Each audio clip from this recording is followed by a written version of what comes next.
2.1 and its related extensions, and until further notice, all of the board's meetings will be held remotely via video conference, so we ask the public to continually check the town's website for updates and new information. Phil, may we have a roll call? Certainly. Chair LaFaro. Present. Vice Chair Finnerty. Present. Secretary, that's me, Craig, is here. Board Member Zuccarelli. Present. Board Member Burke. Present. Board Member Long. Present. And Board Member Catalanato. Present. We are all here, Madam. Great. Can you please join in for the Pledge of Allegiance? I pledge allegiance To the to the flag. flag of the United United States States of America. and to To the the republic for for which it stands, stands, one one nation, nation, under under God, God, indivisible, indivisible, with with liberty liberty and justice for all. Okay, I know we have some minutes, Phil.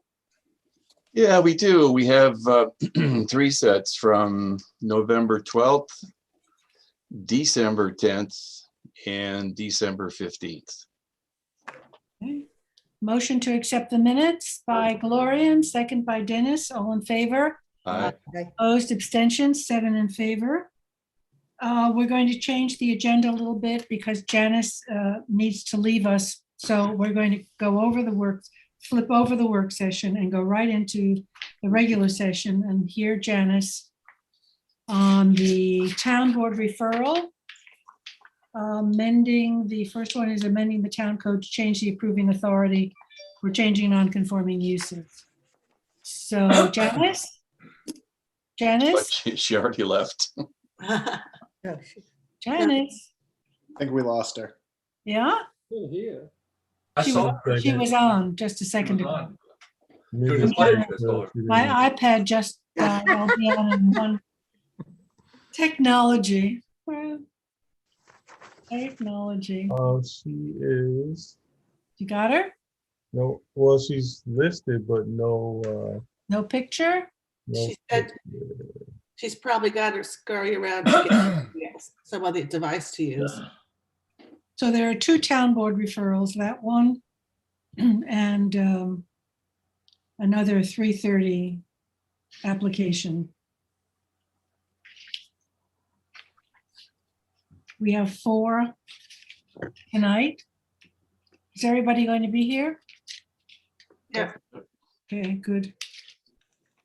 Yes, we have 4. Can someone text her? Claire, can you text Janice? I can.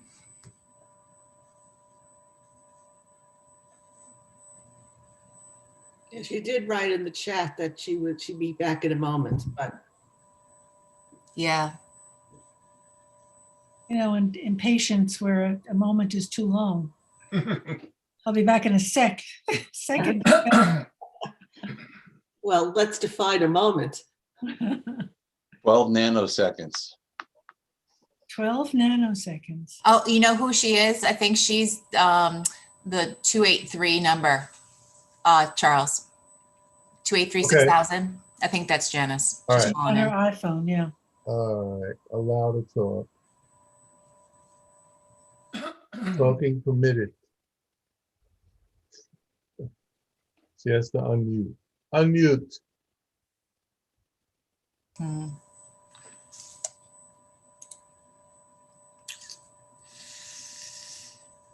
Yeah, she says you have to unmute her. That's what she's saying.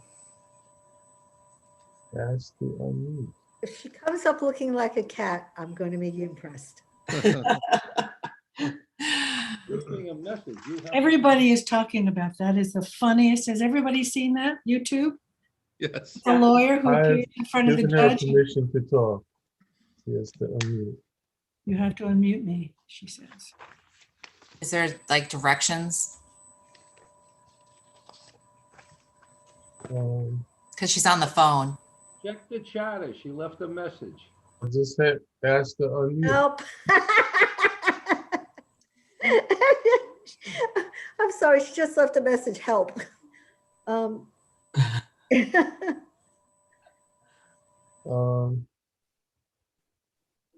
No, I've given her permission. That's all I can do. Shall we just take? Shall we Just take take the first item, we the can, first item on the work session and she can try and sort it out? yeah. She can? Okay. If Can Charles, she, go can ahead. she hear us? Yes. You can hear Yeah, me. she said wait 2 Wait minutes. 2 minutes. Okay, let's wait 2 minutes. Let us wait 2 minutes. The first item is not long, by the way, if we do Right. jump to it. All right. Well, we're only 6 minutes in, so we're okay.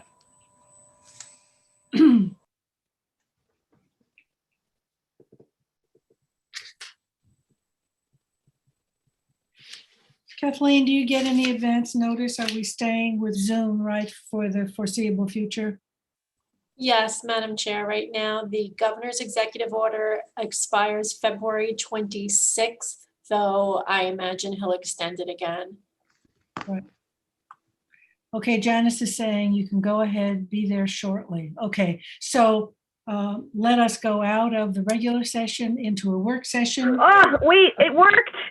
Oh, Janice, I'm so sorry. I have no idea. I have no idea what you Oh did. my God. Sorry, everybody. Horrible. Okay, I'm sorry. Excuse me. We don't see you. Is that okay? Yes, you will. Yeah, I'm not on there right now because I'm on my computer and phone instead of iPad. But that's okay because I could share my screen and we can look at the verbiage of your recommendation. So that might be Okay. better. So the first referral, Janice, is the town board referral, amending the town code to change the approving authority for changing non-conforming uses. So That's correct. you did. So we discussed this last meeting, Mhm. and here is a draft resolution on your screen.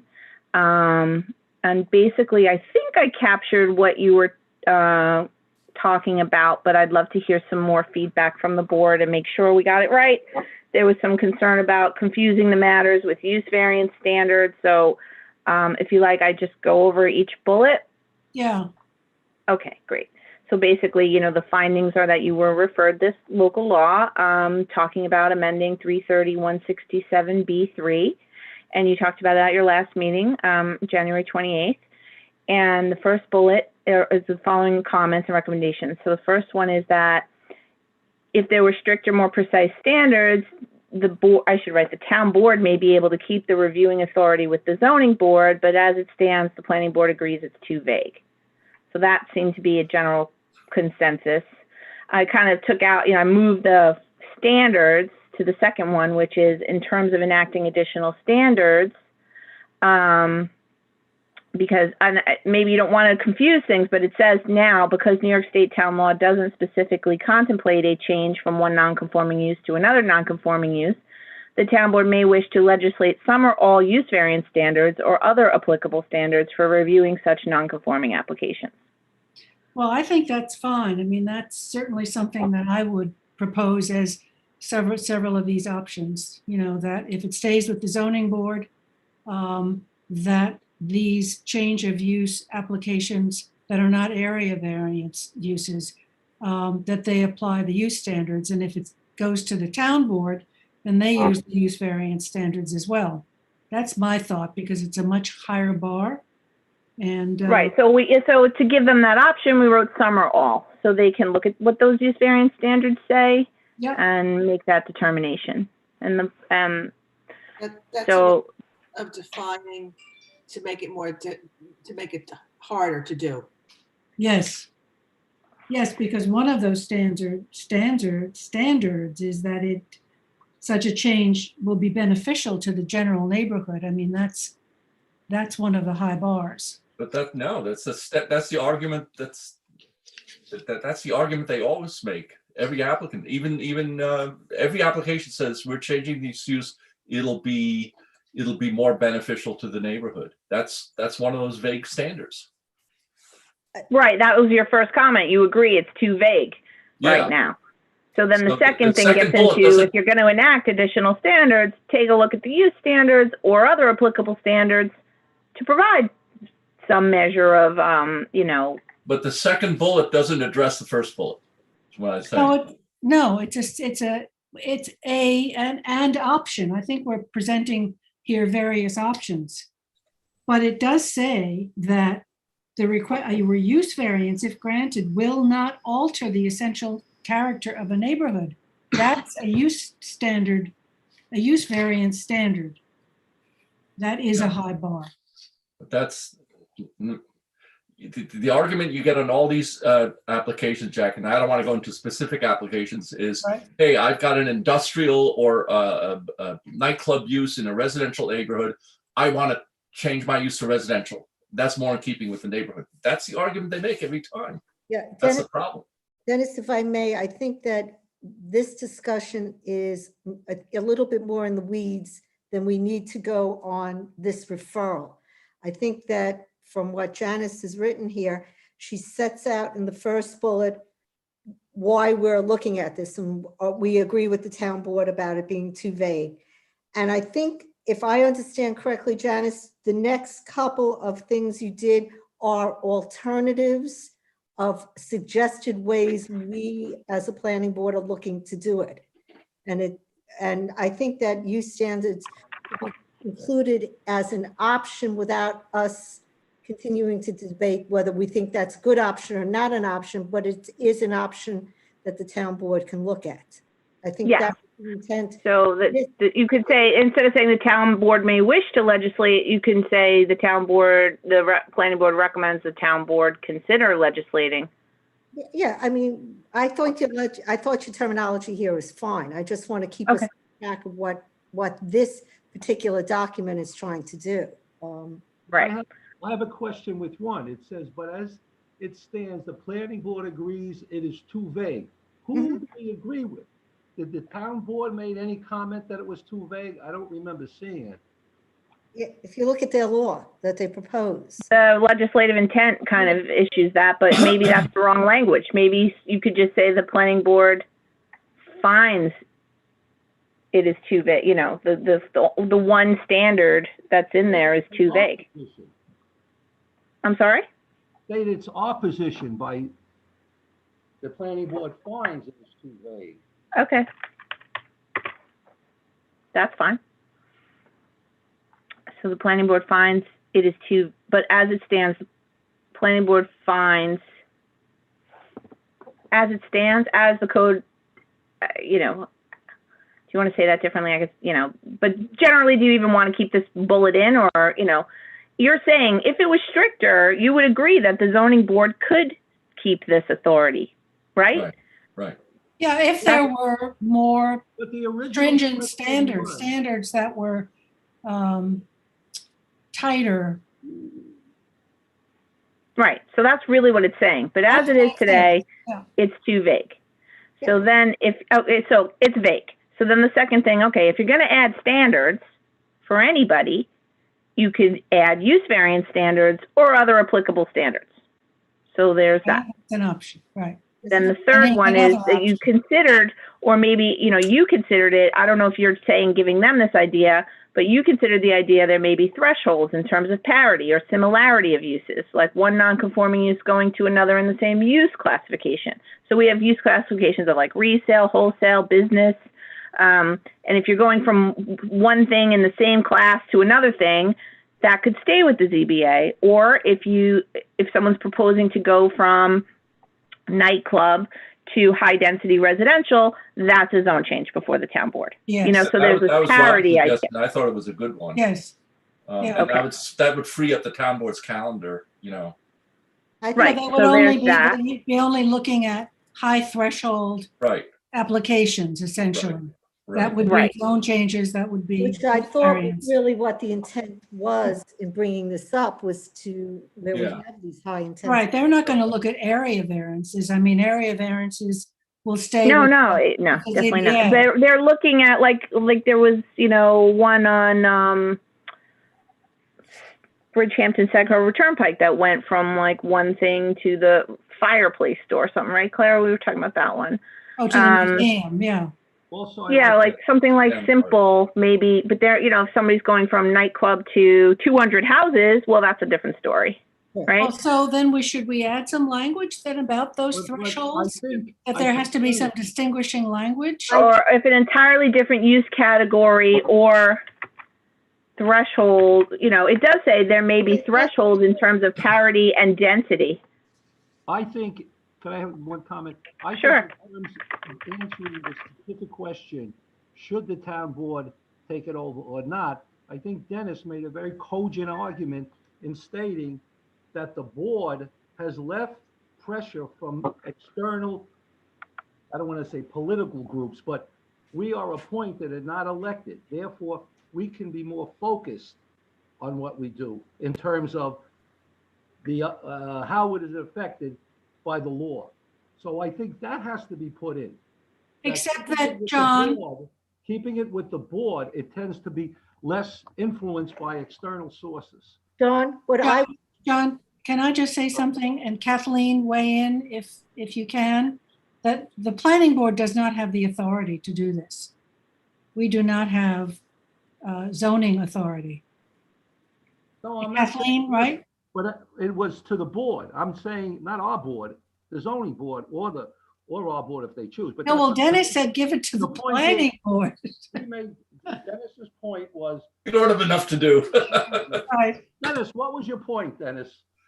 Well, my point was that town board is, as you said, it's a political board. And once they take on these applications, they're submitting themselves to administrative review. So in other words, they're opening up secret, they're taking testimony, documents, hydrology, traffic studies, and that review might point it into a certain direction. And now you have the contingent of residents saying, no, don't do that. We don't like this. And now they have to put on their political hat. So they can't, they're in an administrative role, and then they have to enter a political role. I can see conflict. Well, I I'm would not just gonna- push back on that a little, Dennis, and say that we've done many, many zone changes and done all the secra and all the reviews, same as you, and got your testimony and every other involved agencies, at the town board level. I wouldn't, necessarily discount that they're doing a careful review on their end. Dennis, that's why I brought up the idea, okay, of refining when it would go to, or specifically defining when it would go to the town board, which it would be going to the town board, which is where they have the jurisdiction now when it is a zoning change. Because when it is a zoning change, it is under the purview of the town board. And I think we came to, Dennis, I think with everybody, we discussed this, we would have the threshold, first level to determine, is it really a zoning change? Is it a parity, a use change? And I think that Janice did an excellent job making that into English. I appreciate that. And the question is whether it was abandoned would be a very good question to go and stay with the zoning board, as Janice puts it in there. That's in the fourth bullet. Yeah. Right. Then if after you make that determination that it is no longer within the use and that it is no longer, and it has not been abandoned, or it has been abandoned, then if it is truly a zoning change, that is truly under the jurisdiction right now of the town board, and they would be in the right place.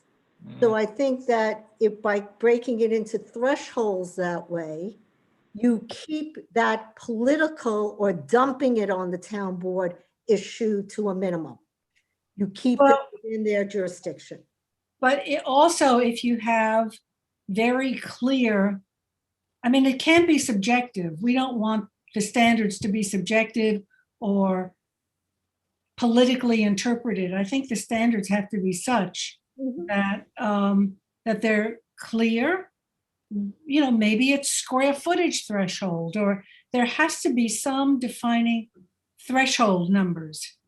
That I thought when we do a referral like this, we're giving them concepts and not exactly drafting. Yeah. No, well, whatever the thresholds are.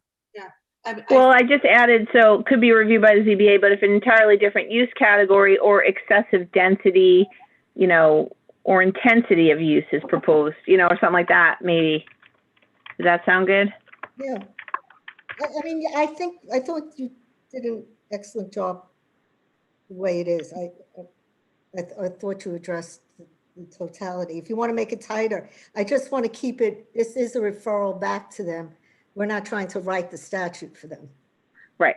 So then on to the next bullet was the fourth one, which is basically an ongoing matter is related to the abandonment, which Robin just touched on. And so, this kind of goes for a determination or an abandonment inquiry through the ZBA first. So there's that first hurdle you have to clear, not at the building department, but at the ZBA where there's testimony, there's neighbors that can come and say, what are you talking about? This hasn't been here for 20 years.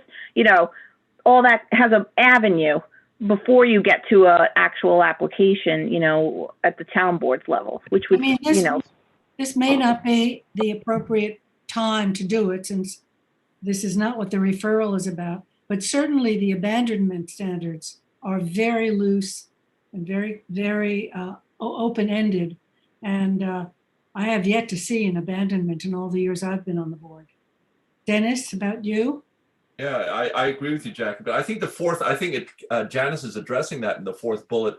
And correct me if I'm wrong, Janice, but that would basically require before a pre-existing C of O could be issued, it could no longer be issued in the back room of a building inspector's office. It would have to necessitate go to be issued by the ZBA with notice, with testimony, and most important, the ability to challenge the action within their time, Exactly. Exactly. Can we legally extract this from the building inspector? Chief building I inspector? think they do that in Brookhaven, at least for commercial uses. That's other towns do it that way. Right. I think you can, under municipal home rule law, I think you can, Madam Chair, but we can certainly look into that. Yeah, because that would be great for all the reasons that Dennis just said. Yeah. Because we've been at the effect of that, any number of times. So an adjunct to this referral, that may be another one to say that we need to look at that. Yeah. Right. Well, you've kind of alerted them to it, and then we'll, go from there. And then we added this in, as part of this effort. Also, you want to maybe, I don't know if you want this one in there. It wasn't really discussed too much, but number 5 is, as part of this effort, may wish to also revisit the provision that regulates expansion of non-conforming uses, because someone will say, well, I get 50% expansion, so I could get this much, and then I just want to change it to this, use. So that's like a whole kind of threshold. That's part of that threshold argument, I think. I don't know if it convolutes things, though. I don't know if you really need that or not. I think that was a good grab, Janice. You caught something we missed. That's a good grab on that. No, I think it's important because the expansion up to 50%, well, nobody comes in with a 20% expansion. It's all 50% or more, maybe 60%. And that seems minor to the ZBA and they get an expansion. Right. Or they use it to say, well, I could get this much, but that's not what I even want. I want this. And it's sort of like this false equivalent in some way. They should lower the percentage of expansion for sure. I think that was a good catch, Dennis. Over 50% does have to be treated as a use variance. Just so Over 50 as a use? Yep. Interesting. Right. So the concept is kind of like, well, at the 50%, I'm able to expand, but then I could go from one non-conforming to another and kind of take that 50% with me in my justification for whatever I want to do. It's just something to think about. I think it's just part of this whole mix of all of it. Yeah. And then lastly, Janice, you were saying other towns they preclude expansion of pre-existing non-conforming. Is that? I think that's what. We always look at it like you're moving, toward conformity. Other towns are like you're either conforming or you're not. There's not always this sort of middle step in other towns. In places out here, there are, perhaps because we've got more irregular, older uses that predate zoning. I don't know why, but not everyone has this one non-conforming to another. It's right. Kind of unique. Yeah, and it gives them a second bite at the apple when in fact, it goes in the wrong direction. They're not retiring the non-conforming use, they're keeping it and expanding it. Perhaps, yeah, potentially, yes. So, and then lastly, it's just basically your general recommendation. So you endorse the issuance of more standards. Now, I don't know, you want to expressly say it wasn't clear to me that the whole board was, some people were saying, well, it could be with the ZBA. And some of the board was saying, it would be fine with the town board. So it's sort of this middle ground where it says you endorse the issuance of more standards and supports the proposed legislation. And then Jackie, you had mentioned, like, if you can't settle on a way to amend it, it should be eliminated. So I don't know if you want to just say you support the legislation or you support more standards or how you want to word that, but that's my attempt. Those are 3 solutions, right? Yeah. We endorse it. If they can't settle it, amend it. Or third, eliminate it. Right. And I don't think we want the town board to take this responsibility without also having higher standards. Because we're just moving the problem to a different place, which in fact may become more complicated because of political issues. Gloria, consider one thing. Why did the town board eliminate PDDs? Oh, Right? And here they're pulling it back now. They did it for that very reason. What constitutes community benefit? Why should this work? And becomes all arbitrary. but if there's very high standards, then But they couldn't. That's the problem. They couldn't establish those standards, so they said, "Get rid of it." And now they're pulling it back to their board. They're going to find out the hard way, I think. well, then you can argue that non-conforming uses should just go away because we can't. Yeah. That's what I say. That's our Eliminate position. them. We are unable to come up with guidelines to keep them. Yeah. So maybe you should just say the planning board supports the proposed legislation, but recommends the issuance. To do away with them. Well, no, recommends the issuance of more standards. Well, yeah. The issuance of more standards. You're always better doing that. Do we want a word that's different from more? What else can we say? Additional, Stricter and well-defined, or some sort of quality. Yeah. Okay, so ultimately you support the proposed legislation, but recommend the issuance of stricter standards for the town board to use in its deliberations. If the town board cannot settle on a way to amend this section of the zoning code, it should be eliminated. Yeah, it's good. I like that. Sounds good. Yeah. Great. Good. Language. Janice? Okay. Well, Janice. Okay, great. So do you want to vote on that? Yep. So can I have a motion to accept the referral to the town board? Motion by Robin, second by Gloria, and all in favor? Aye. Aye. Abstentions, 7 in favor. You'll send that to us, Jackie? Janice. Janice? Absolutely. Thank you. And I also actually have one other referral to go over with you. Yeah. I won't take too long because I know you have a lot going on, but Pending Article if I 4. can again share my screen. Did you send this to us, Janice? I don't I think. did, but after just recently I realized it was on. I put it on like 2 weeks ago and I forgot to. So I just want to quickly go over it with you, and you don't have to make any decisions now, and you have it in your inboxes, so you can read it at your. Give us the legislative intent first, Janice. Yes, absolutely. So this is Article 4, which is MFPRD. Multifamily PRD is like our cluster zoning for multifamily housing, right? So there's an open space component to it. So MF44 is straight up, multifamily, but MFPRD is like a cluster, which is nice. And we try to steer people toward using this code because we, can get, buffers and cluster and recreational amenities and things like that, open space, in addition to, affordable housing. So we have an affordable housing proposal, which had us look at this code, and the code actually allows for multifamily residential density of, 6 units an acre. So it says 6 units an acre everywhere. And then it says But if you have more than 75 units, you shouldn't apply under this code. You have to come in as a PDD. So as you know, there is no PDD.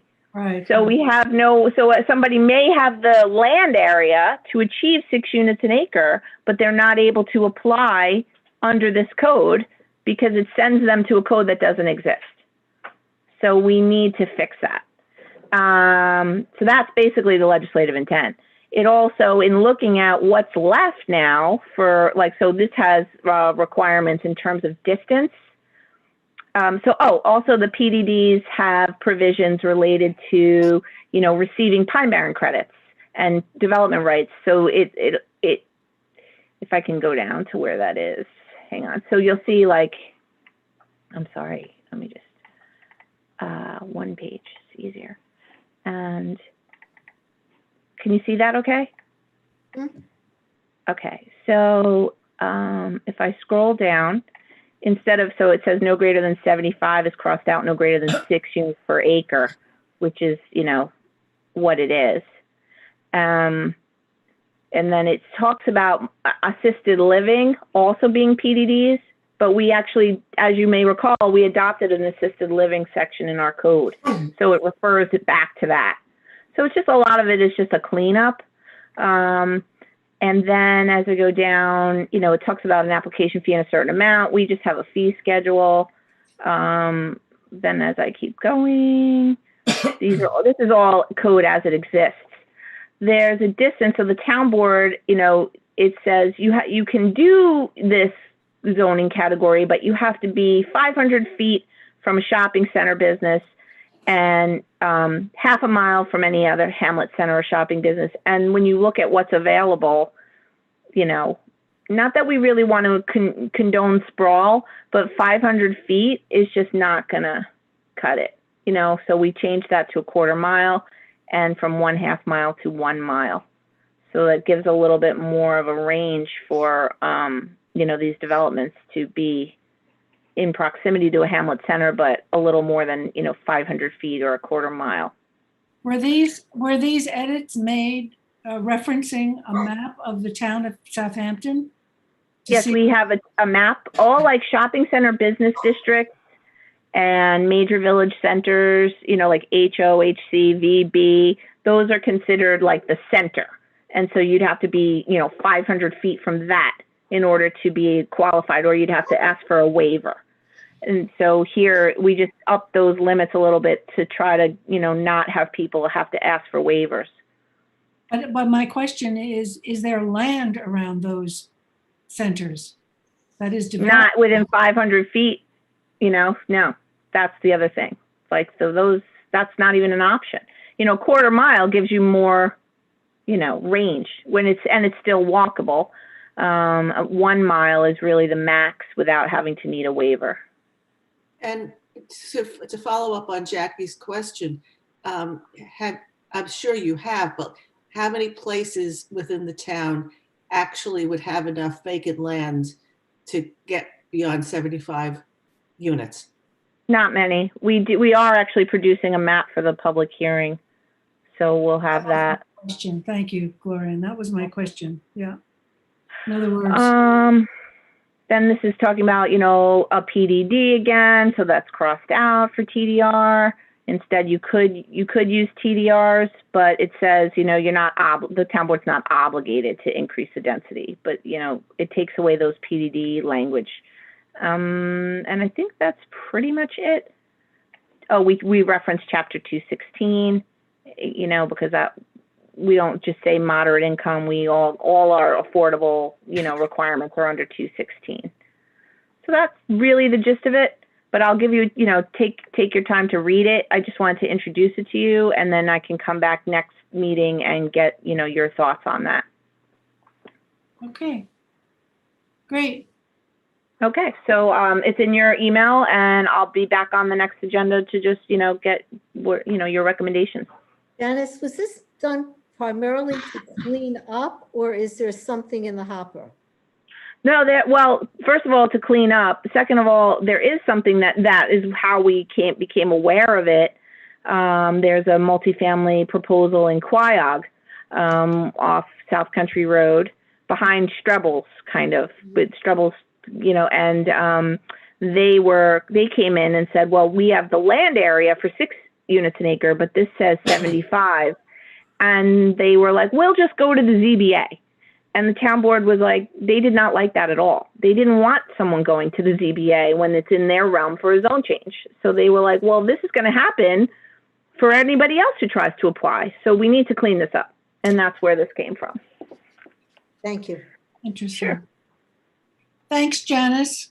Sure. Thank you all so much. And sorry about my technical problems signing on. Okay. Have a great day, everybody. Thanks, Chance. Thank you. Bye. Can you stop sharing, Janice? Thanks. Don't share. Stop sharing. Okay, so we'll close the afternoon session and go into the work session. And declare you have the first USA Gas. And someone here for that? I just texted or He's coming. chatted. He's coming. Great. Awesome. So I will just do a brief overview. I'll share the screen. And this was a work session 2 sessions ago, I think, or the last session, I can't remember. And this is to do the improvements to the existing gas station, which is on the corner of Montauk Highway and Depot Road. It's currently a flat, pretty plain building, and they'd like to upgrade it.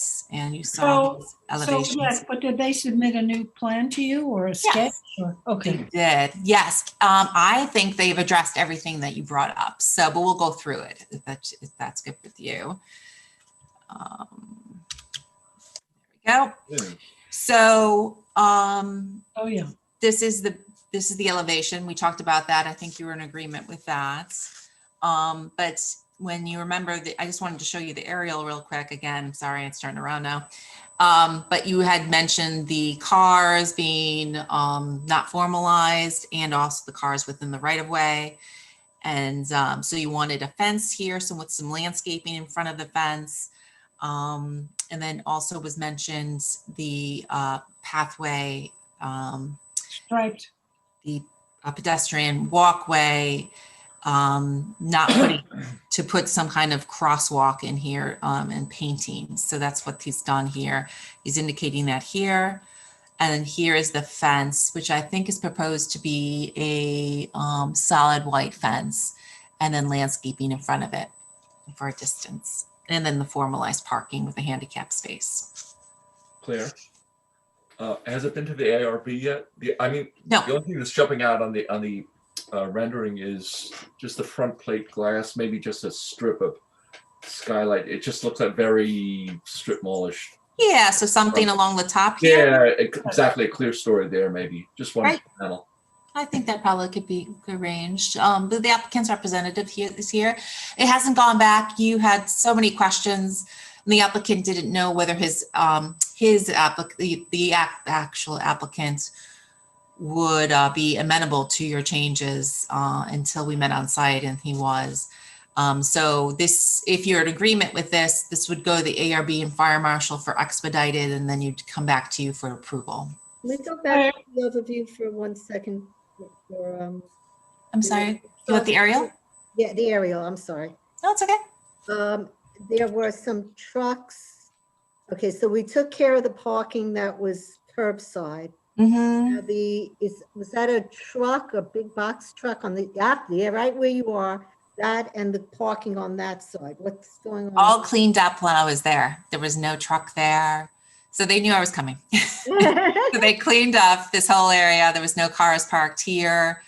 So, and that would be, you'd have a condition related to that. Okay, thank you.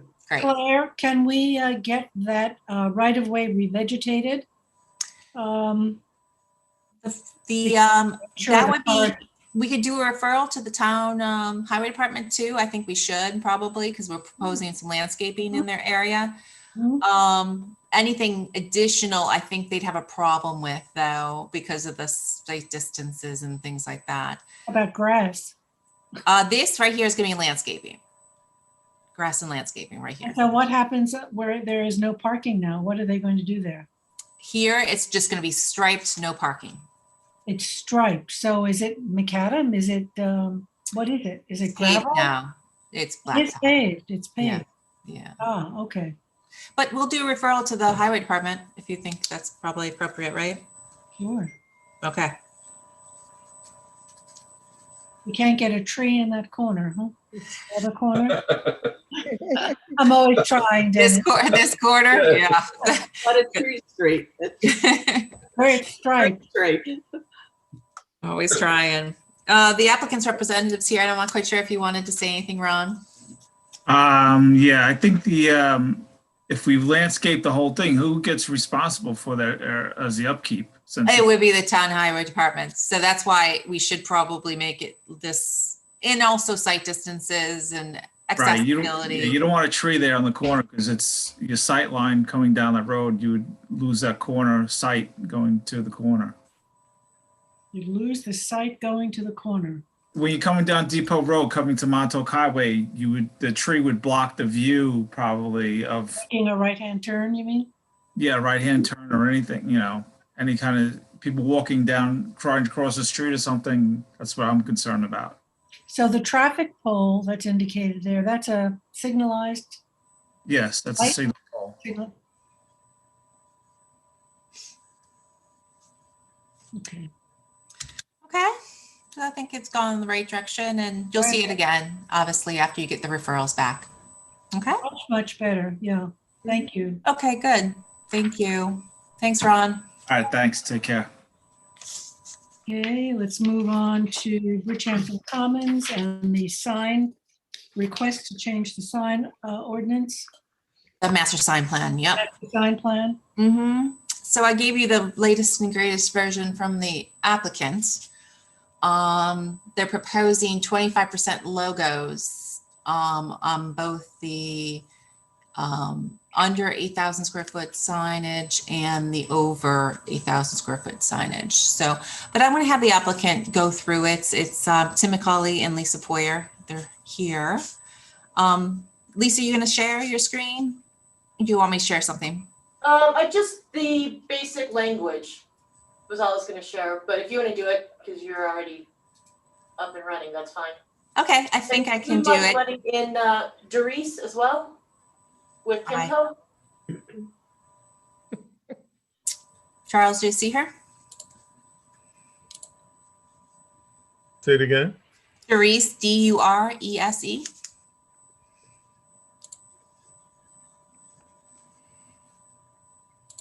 And I have Tim She's here with coming. me. Great. There she is.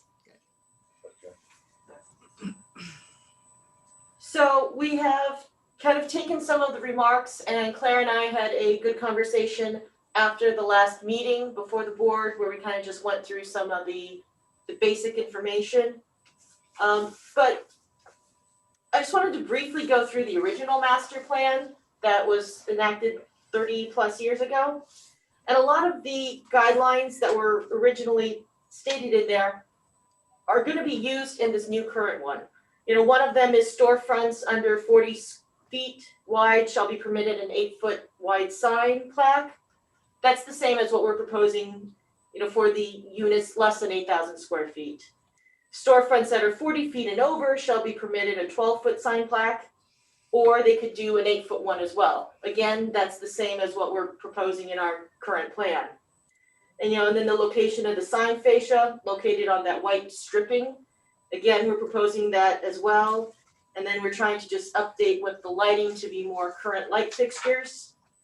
But one of the guidelines in the master sign plan that's currently valid is that logo style is acceptable. And that's what we're trying to discuss here, as well as being able to add to some potential identification of retail. And we've limited it in the proposed master sign plan that it will be no more than 25% of the total sign area, if the planning board is agreeable to that. Can I just interrupt you? When you use the word logo, are you using a typeface logo or an actual icon logo? Because they're both. Could be either one. It could be either one for the store, depending upon what their their style of signage is. Some stores, the font and the size and style of the words are their logos. Some are not. Some have separate logos, like Dunkin' Donuts has the little DD, which is kind of a separate logo from their Dunkin' Donuts spelled out signage. So we were proposing for that as an example to have the DD be no more than 25% of the total square footage of the overall sign. Is Dunkin' Donuts over 8,000 square feet? Well, no, that would be for either units less than 8,000 square feet or over 8,000 square feet for the logo. You just went for units under 8,000 square feet. You just talked about those. You're not changing those. I'm sorry, Jackie, what were you saying? Didn't you just review the requirements for stores under 8,000 square feet? Right, we would allow logos on units less than 8,000 square feet as well, to be in that signage, that 8-foot or 12-foot plaque that's going to be placed on the storefront. Okay, on page 3, sign, typeface, and logos. Is that where we should be? Is that what you're discussing on this report? So units less than 8,000 square feet. Number 2, it'd be logo style is acceptable, limited to 25% of the sign. However, no advertising slogans will be permitted. Do you have an example of that? We can. Of a logo? Yeah, I mean, this is all graphics, so I would assume you came prepared with graphics. Yep, let me just share this.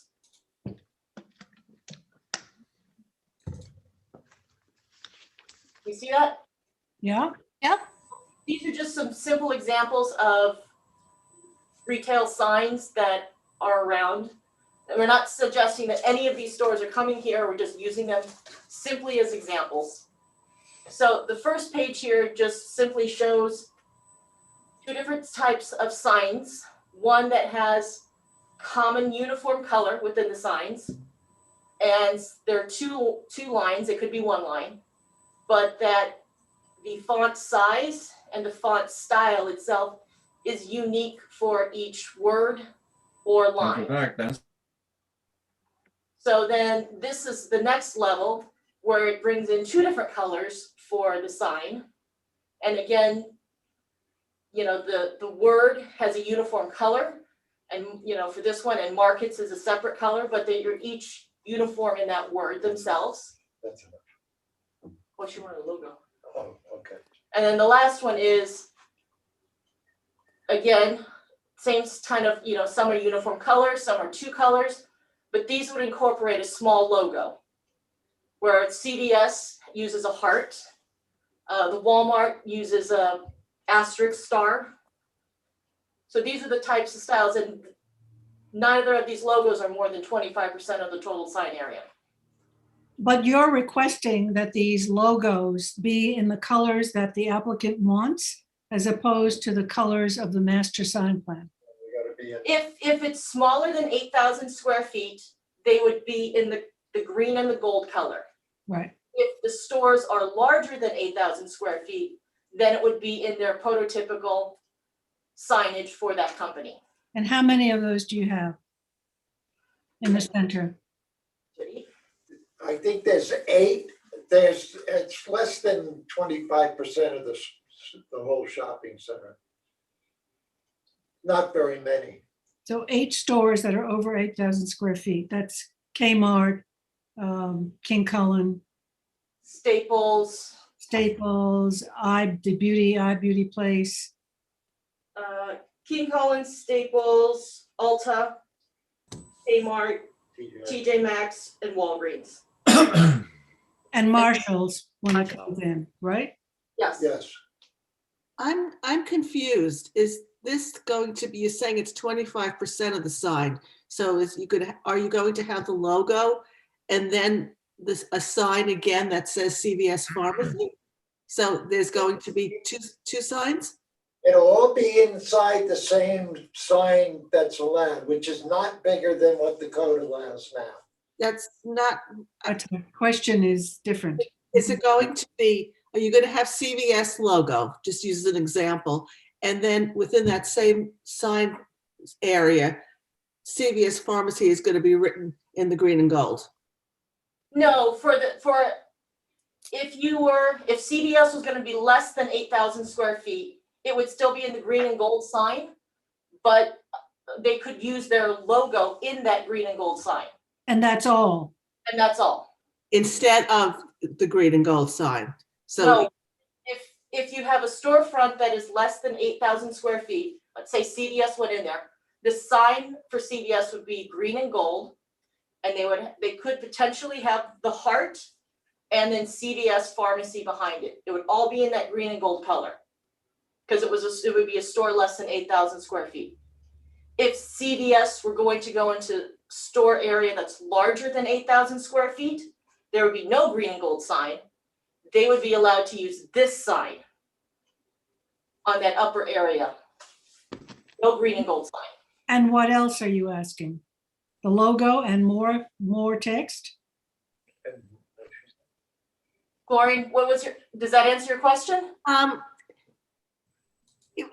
think what I'm hearing in the smaller stores, rather than the signs we've been looking at, what's going to be there instead is the company's logo in green and gold, as opposed to the color and font, or will it be especially the color of the logo, and will the font be its logo?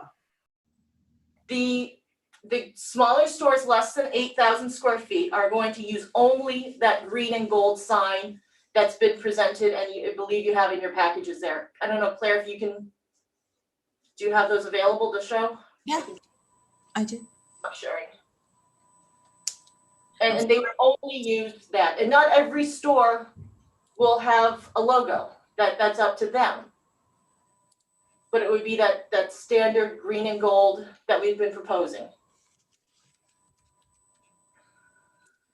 I don't have it. Regardless of the color of their logo. Correct. I don't have the color. To use Oh, that I green. mean, we have such little material to work with here to see. No, I can get it. Just 1 second. Okay. Well, Well, the big issue here is not the stores that are under 8,000 square feet. And the issue are the 8 stores that are over 8,000 square feet, where you're requesting that they can put up their own logos and their own colors, regardless, would be no matching theme whatsoever. Is that? Anchor stores in the Bridgehampton Commons. Their colors in general are not anything that are beyond what would be allowed by the code. We were proposing to limit it to whatever the Pantone colors are allowed by the ARB. We're proposing to limit it to the percentage of area that's currently allowed by the code, as well as the logo area. We're willing to limit it to 25% of the total sign area, which would make the wording smaller on that sign as well. Also, Lisa, you might want to mention that the current signage, there's not much variety in the color. If you look at There is no variety. That was the whole idea behind. Oh, the right master now sign it's all plan. blue. Exactly. Yes. Right now it's all blue. And what we're proposing is that the larger tenants over 8,000 square feet get their branded colors. Now, if you look at the signage, I don't know if you can find that page, Claire, where it has a depiction of each of the larger tenant signage. Yes. Yeah, I mean, seeing the actual. You'll see that, for example, Staples and Ulta, they're both white. So on that side of the center, it's very consistent. And then you scroll through. Well, this is the proposal. Yeah, this is the Ulta does not have the swoosh right now. Right. Also, So would see Ulta meet the 25%? Would this proposal meet the 25%? yes, and if it's We would adjust it so that it would have to. would have to. Okay. So that was the intent of the master sign plan language, is because when we had our last work session, you know, Okay, we received your feedback. Let's talk about this. Mhm. And we wanted to make it more consistent you wanted something, a plan that was comprehensive. So we suggested a 25% as a threshold. So this is 25 King Cullen, that So logo. this is the King Cullen.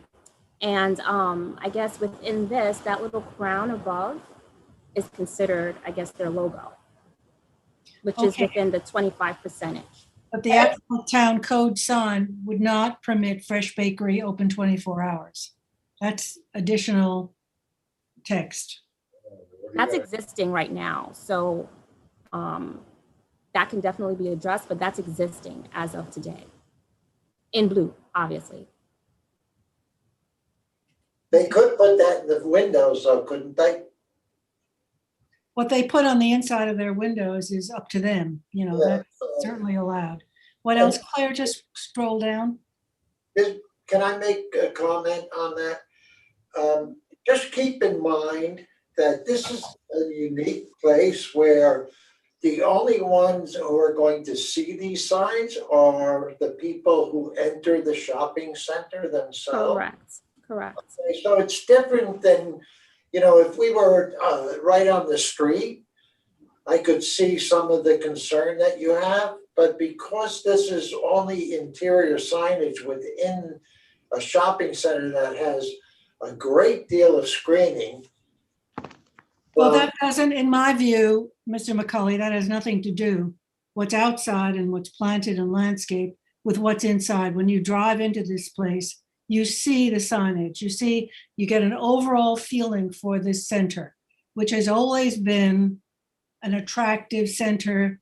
We've tried to keep it that way, and I think Kimco has as well. Yes. What you're asking for now is to leave the sign code with stores that are 8,000 square feet and over, and give these stores the right to have a logo in their own color, and which is a departure from the master plan. Now, it would have been helpful if you could give us the 8 stores and show us the logos separately and what you plan to put up. Well, that's what our concepts are depicting at this moment. I don't think the Kmart would need it either, right? Isn't the K the logo? Isn't that 75% of that sign? Well, this is the proposed signage, you know, if we. Those are That's what she's asking for. Those are the parameters. Yeah. If it exceeds the 25%, we obviously have to adjust. And that's why we, you know, and Claire was correct in saying that, I think in our original proposal, we were saying that we wouldn't have to come back to the planning board. And looking at the code, it's in the code that you have a right to look at it. So we took that out.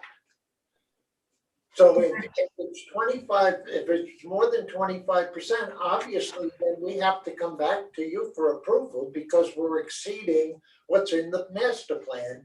And you have, under the code, you have a right to review that. Correct. So and we were mindful. We wanted to keep the smaller tenants consistent, and you know, also create a comprehensive plan. That's why we put in that threshold of 25%. Are these all 25%? We would have to take a look at the K again. Right. Okay. I think the K. The K is probably. I would say the K probably, although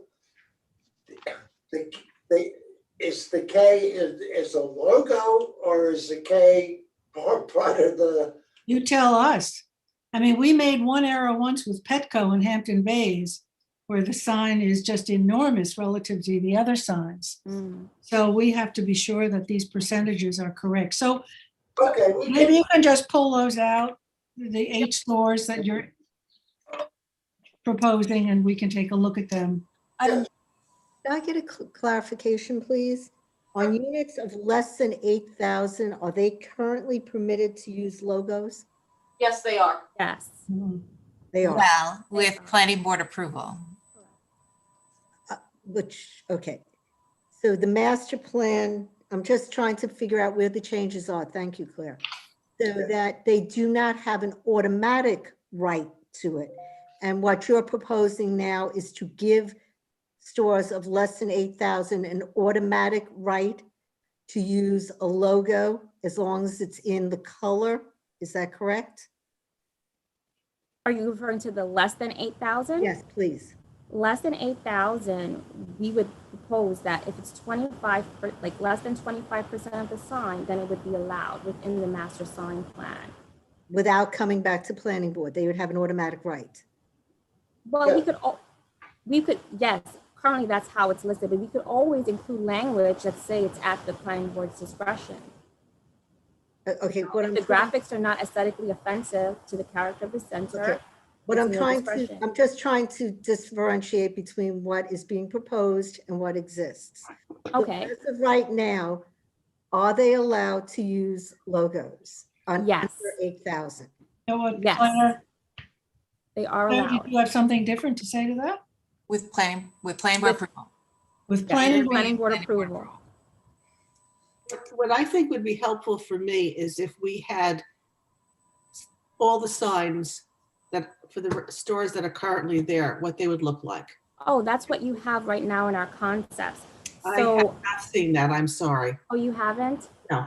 Well, we can Yes. definitely get you a copy. That's what I was just showing. But Definitely not get you with your copies. concept of the 25%, because we think Alta might be a little bit too big and. And then Kmart, we can questioning always adjust those too.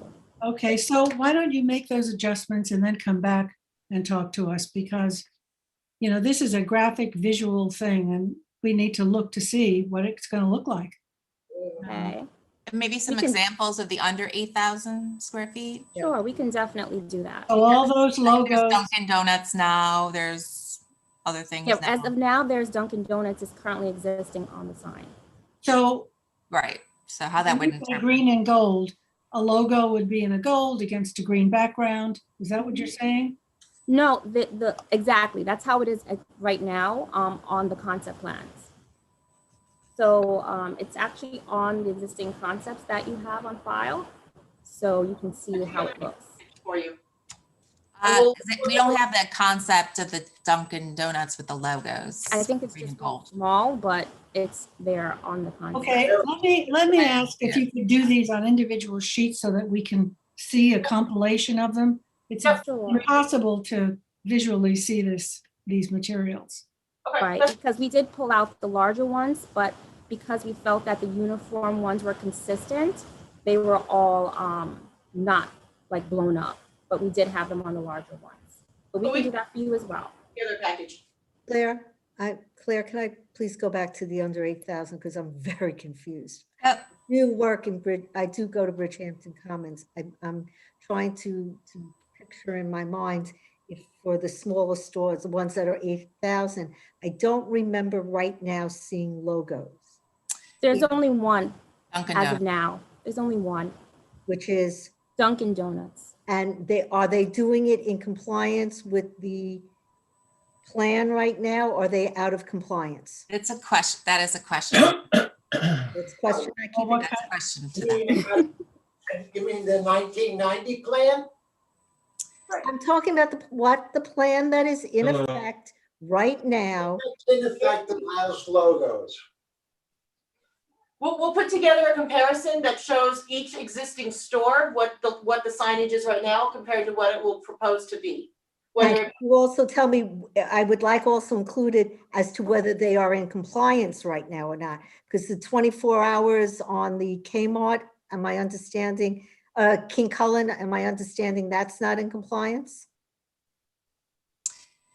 I'll have to check into that too. Please, we really need a full report here. I mean, if you're asking us to make some decisions and go along with really what's incomplete information to us. So let's schedule it for another work session and you come back in 2 weeks or Not in 2 weeks. 4 weeks, a month. Sounds good. What? Okay, I was not here. so, okay, so you're clear about what it is that we need? Yep. Okay, Yes. great, thank you. Thank you. And so, thanks very much. So let's close out of the work session and go back into the afternoon planning session and pick up with number 5. Anthony, you have 91 Priscilla Avenue. So you can see the screen there. This is a 2-lot subdivision on Priscilla Avenue in Flanders. The property is in the R15 zoning district. It had been 2 lots at one point.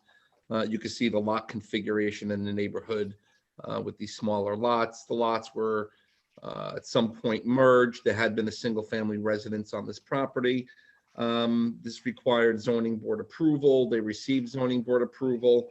I was initially going to recommend deeming this application incomplete, but they did in fact submit the health department approval for this as well. So we have everything we need. The 2-lot subdivision, just right down the middle, with a couple of small houses, and they received, like I said, relief for this. So I recommend that we deem this 2-lot subdivision complete and schedule the hearing for March 11th. And if the board has any questions. Any questions on this? Motion. If not, motion to completion and set the hearing. Motion by Dennis, second by Zuccarelli, all in favor. Aye. Abstention, 7 in favor. And 141 Priscilla Avenue. Yep. So let me just do this. So this is on 148 Priscilla Avenue. This property is also in the R15 and the R60. There's a little sliver of the land back here that's in R60. This one also has an existing residence and also required ZBA relief. Initially, they had provided 2 lots, one in the front, one in the back, but there are some wetlands in the corner up here. And so because, and this area is really not great, but there are, small lots in the area. We had recommended that the applicant do 2 side-by-side lots, which would keep the building envelopes outside of the wetland setbacks. So that was a better plan. So they had gone to the zoning board, got the relief for this 2-lot subdivision. However, we're still waiting for health department and the submission of a wetlands permit application. So I would recommend that we deem this application incomplete at this time. Anthony, I have only one concern. Yes, please. Do you see how that line is going? Of course, like an idiot, I'm standing here pointing at the screen. You see that line that's going across all the other lots that seems to be cutting that? Is that a tax map lot line? That's a tax map lot line. The land behind here is either town or state land. It's preserved land back here. And on the other side? Same thing. These are the lot lines. Okay, so where is the lot line going to go here? Because is it going to be the tax map line or the lot line? It's going to be this property here in yellow. It's going to be right down the middle, right here. I think she's talking. I'm talking about that line that's going. The horizontal line, looks like there's sort of a greenway along the lots. You see that? The west, see? Yes. You've got 2 vacant lots. Yeah. Yep. This is that, exactly. What is that? This is a private lot. It's a landlocked lot, but it is a lot back here. There's a lot here. There's a couple of lots over here. And like I said, this land all back here is all preserved land. The lot, I'm not sure I'm following the question. Okay, here's what I've found, just experience-wise, that we are getting the difference between tax map lines when these areas were subdivided, which are tax map lines for the Board of Health, versus our map lines that we are having in the town. So if you look, you have a landlocked one to whatever is that east, I don't know directions. You have a landlocked one here. Okay. On the other side of the subject lot, you see that it's cut down? Yep. All right, so there is if you look at that imaginary line continuing, you're going to have 2 areas of land here. Is what the difference on one side, a tax map difference or a lot line difference? I just want to start dealing with it now and have the people who own this to check with their title search and with their, because you have a landlocked one on one side and you have nothing on the other. Yeah, well, that triggers a problem. Yeah, well, the the town or county land here, whatever it is, its lot line, as far as I could tell, Robin, follows as you see it right here. It comes here, comes down, comes down, comes down. We have seen issues with lot lines, Robin, as you know. And typically what happens is the health department picks up on it. What I have found is our tax map that we have on record matches what you see here. It's possible that there is a discrepancy, Robin, but what's going to happen is the health department's going to pick up on it, and then it becomes an issue. Then they have to amend the maps and everything else. Yeah, because you can see the subject property that we're looking at extends beyond what any of the other two sides do. Yeah, I mean, you know, as far as I could tell, this is how the tax lots exist as we see them here. But that doesn't mean that there isn't going to be an issue, Robin. There could be. And you know, if the thing is, with the good thing is we're incomplete at this point. So, you know, we'll see what happens. But it's noted, Robin, that there could be an issue. Yeah, please, thank you, because we don't want to make more landlocked properties as you got over there, or you might have an ownership issue. Yeah. And that'll affect your setbacks, and it's going to affect a lot of things that you're doing on this. No question.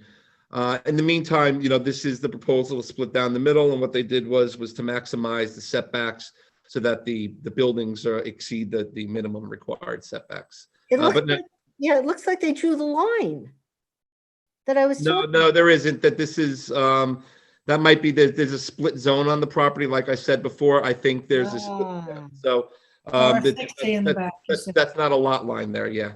Oh, okay. All right. And I'm going to recommend that we deem this incomplete. Incomplete motion.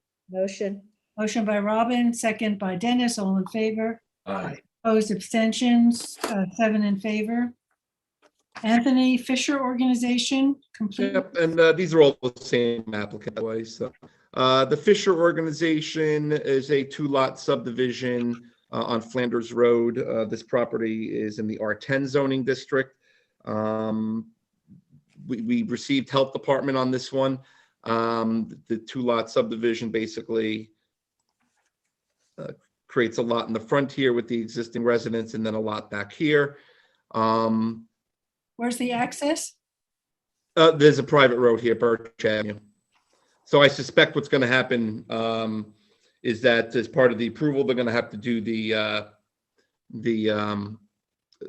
road improvement referral to the engineer department, who are going to require certain improvements in here as part of their approval. So, but this application is also incomplete. We're pending a wetlands permit application. There's some wetlands back here. Again, I think the setbacks are okay. There might be a small portion of this property that'll have to be encumbered by a wetlands buffer.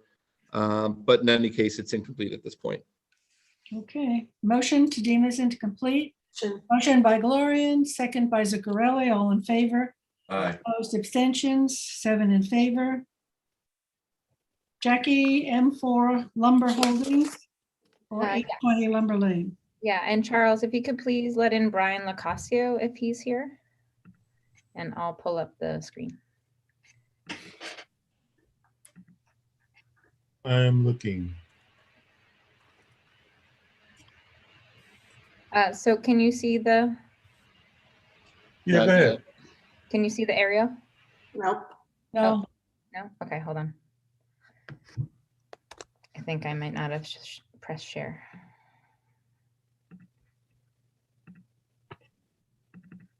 I don't see Brian. Okay, that's okay. I made him aware of what we were up to today, so he had no issues. Okay, can you see the screen now? Yes. Yep. Okay, so this is the subdivision of M4 Lumber. This was also previously referred to as 820 Lumber Lane, which is the address. This is a 4-lot subdivision with an agricultural reserve. The applicants do want to modify the plan, which this is the modified plan here. Let me change the orientation.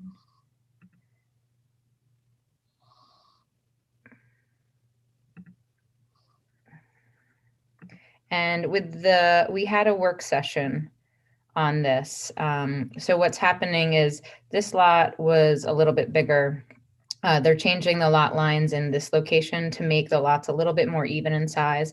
And what the planning board advised them to do was to come in and bring a modified final application. And that's what they've done. So I reviewed it and everything is complete. So I am recommending that it be deemed complete.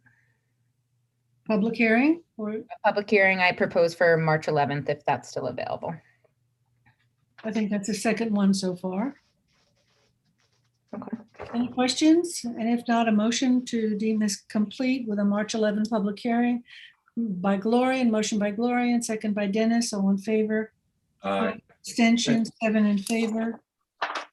Claire, Bridge Petroleum.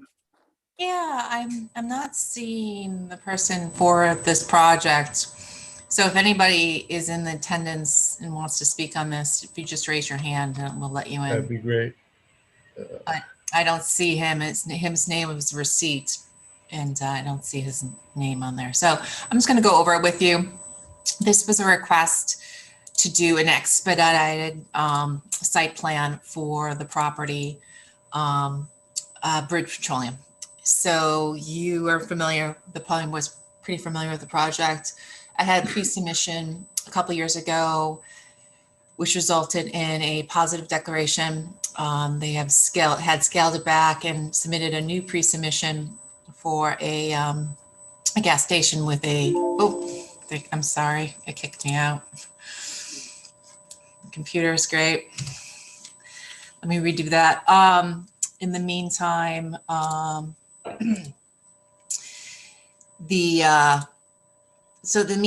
that pre-submission was adopted a couple months ago, and the applicant has come in and asked for the propane exchange tanks on the property, being accessory to the property. So they've asked for expedited review, and because there's been so much history on the property, I didn't know what the board would want to do in terms of how much review you'd want to see on a project like this. So Well, those cages typically take bollard protection in front of them. definitely For there'll safety. be a referral to the fire marshal in any case before you did a review. You know where they're proposing it? Yeah, now I'm back in, so hold on a second. Yep. So this is the aerial of the property as exists, and this is their proposal. So they wanted to put it back here. Let's orient. So this is Montauk Highway. Here, I'll go north and south just a second.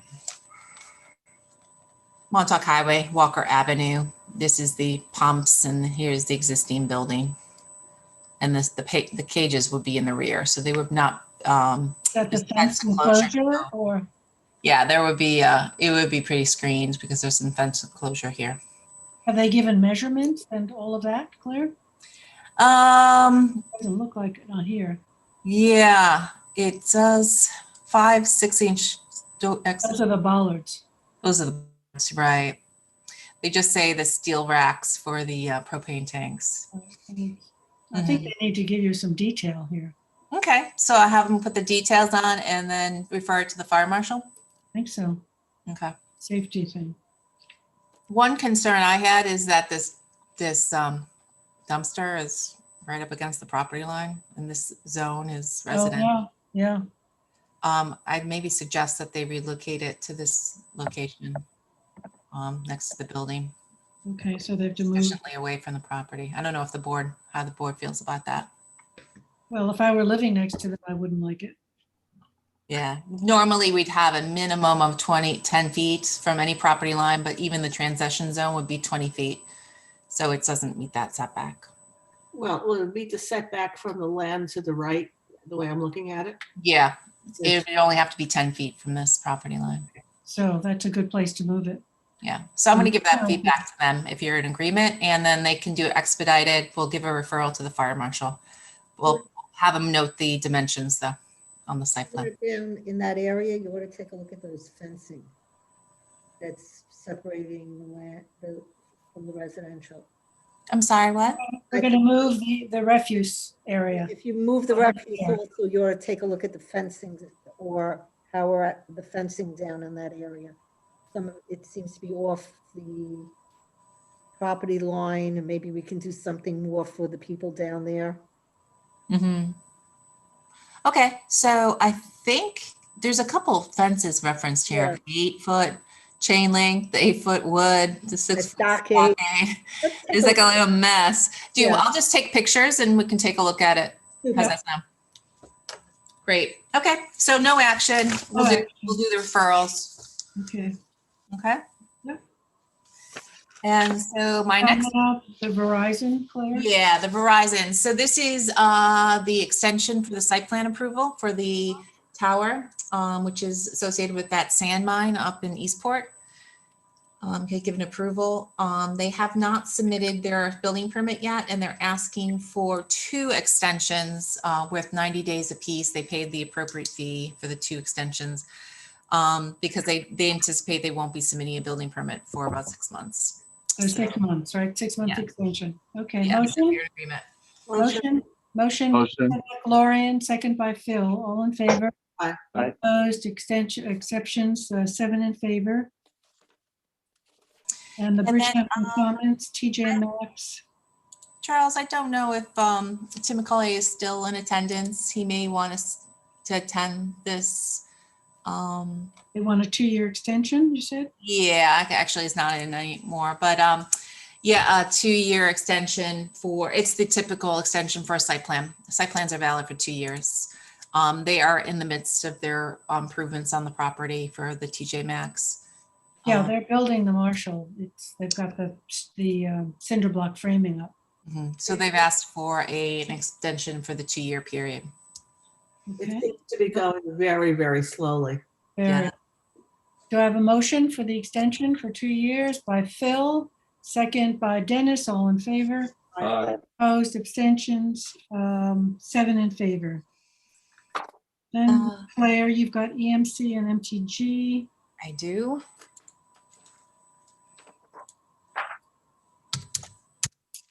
This project is, you did see it in November. This is where we updated you. The town board bought this parcel here. It's in Shinnecock Hills, yeah. In Shinnecock Hills. So the property was just a little bit backside. This was one property in 1974, and then between 1974 and 1981, they just deeded this parcel out to the son or the daughter. And but in this meantime, there was going to be a 3-lot subdivision, 1, 2, 3.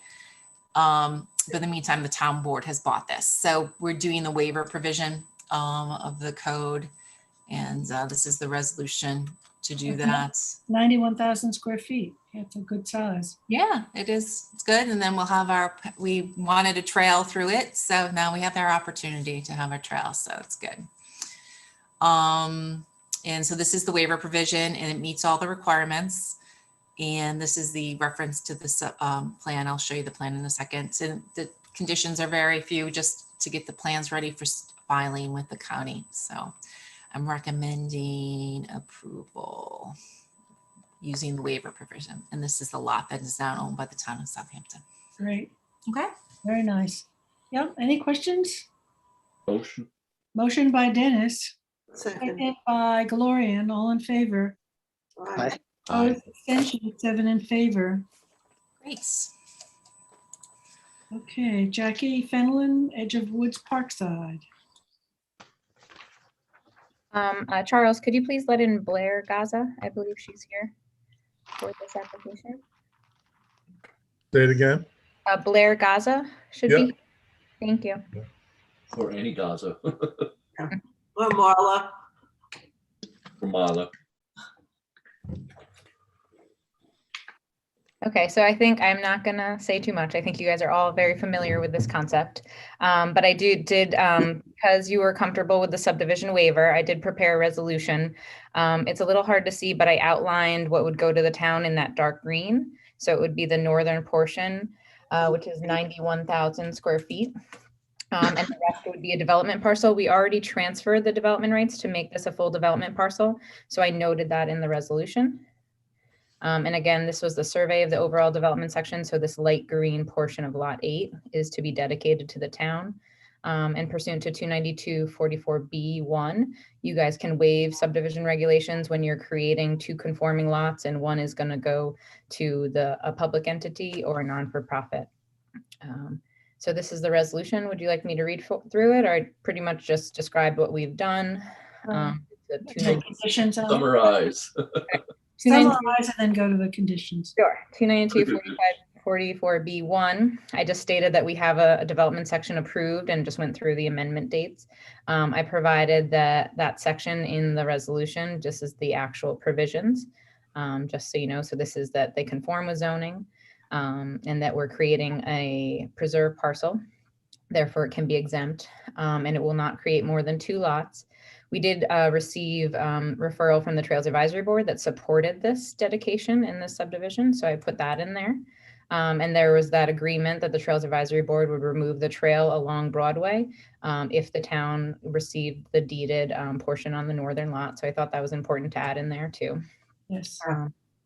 And let's see here. And then the purpose of this is for the trails and passive recreation.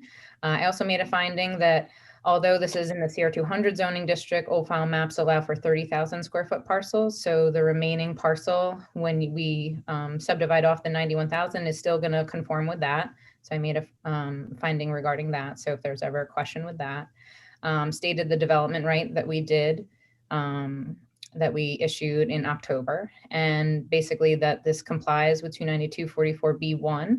Preserves the land to the north of the utility poles, which was recommended for the overall development section, and then demonstrates the town objective for contiguous open space, facilitates the important and future trail links to Split Rock Road on public property. So basically we can reroute the trail now on public property. So very basic conditions.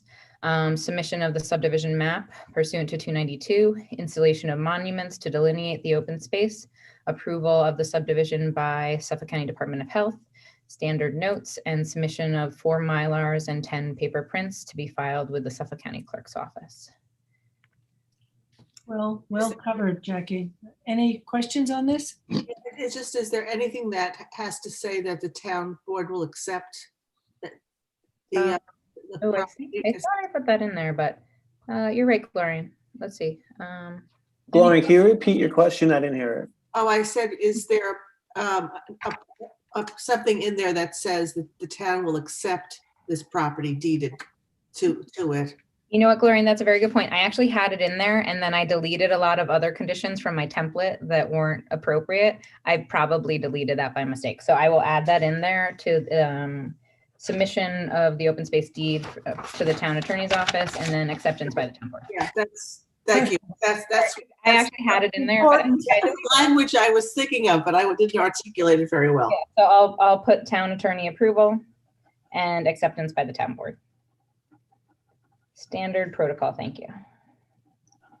This one's near and dear to me, Jackie, as you know. Yeah. No, this is good.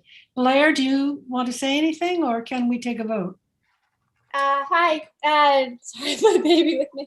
Blair Gaza here, Waverly.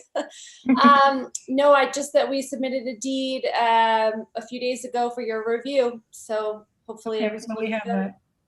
And that's it. Thank you for everyone's time. Thank you. So I can have a motion on this? Motion by Gloria and second by Dennis. All in favor? Opposed, abstention, 7 in favor. Jackie, would you mind, just as a cleanup item, would I be able to go to item number 17, which is this, it involves the same parcel? Yeah, sure, makes sense, yeah. The only thing that we have to do is, since we approve the development rights to be landed on the Old File Map Parcel Development 8, one of our conditions was a conservation easement for that northern portion. I'm just going to amend that to say acceptance of the open space deed. Okay. Okay, so I'm not going to share the resolution. You've already seen the area, but that's going to just be essentially take out submission of conservation easement and then put in deed of open space to be reviewed and accepted. Okay, so number 17, do I have a motion on that as amended? Motion by Gloria, second by Zuccarelli. All in favor? Aye. Opposed, abstentions. Claire, we're back to you. Palaco? Yeah, this is a release of performance bonds for a fire well, which has been accepted by the fire district, Southampton Fire District. So they performed what they needed to do, and we're recommending the release of the money. Do we have put an amount in here? The amount's not in there? No, not in the agenda anyway. Oh, I'm sorry. It's in the resolution. I have the resolution here. I'll just give you the amount. It's $25,000. Okay. Yeah. Okay. Have a motion for this? Motion by Phil, second by Zuccarelli. All in favor? Aye. Opposed, abstention, 7 in favor. Claire Stahecki, Living Trust. Madam Chair, ATA Sean Cambridge will be sitting in for this one. Okay, yes, thank you, Kathleen. If you could let in Chick Voorhees and David Martin Jr. Charles. Claire, while we're waiting for them to get in, can you just Okay. clarify just a procedural question for me? Sure. The full environmental assessment form that is submitted by the applicant, then what happens to that form? What significance does that form still keep in our proceedings? So the part one is their documents, and they provide the information that they are asked in the form and relevant to the sites, right? So if it's involving drainage or flooding, it's in a flood zone or wetlands are nearby, you'd answer those questions appropriately. So that's what they do. It's meant to be actually filled out by a layperson, if you believe it. But in this case, it is a planner who did it, prepared this document that they provided, which I think I provided to you, right? Yes, that's why I'm asking the significance. So now they provide, and again, I guess while they're getting on, I'm not asking for specifics on it. I'm just asking, what is the form? Does the form then become the basis for your production of the pre-submission conference report? If the reason why I'm asking, if there's things that you object to on this form, does it matter to object to it, or is this form just become a file of a preliminary information? It has no more significance than that.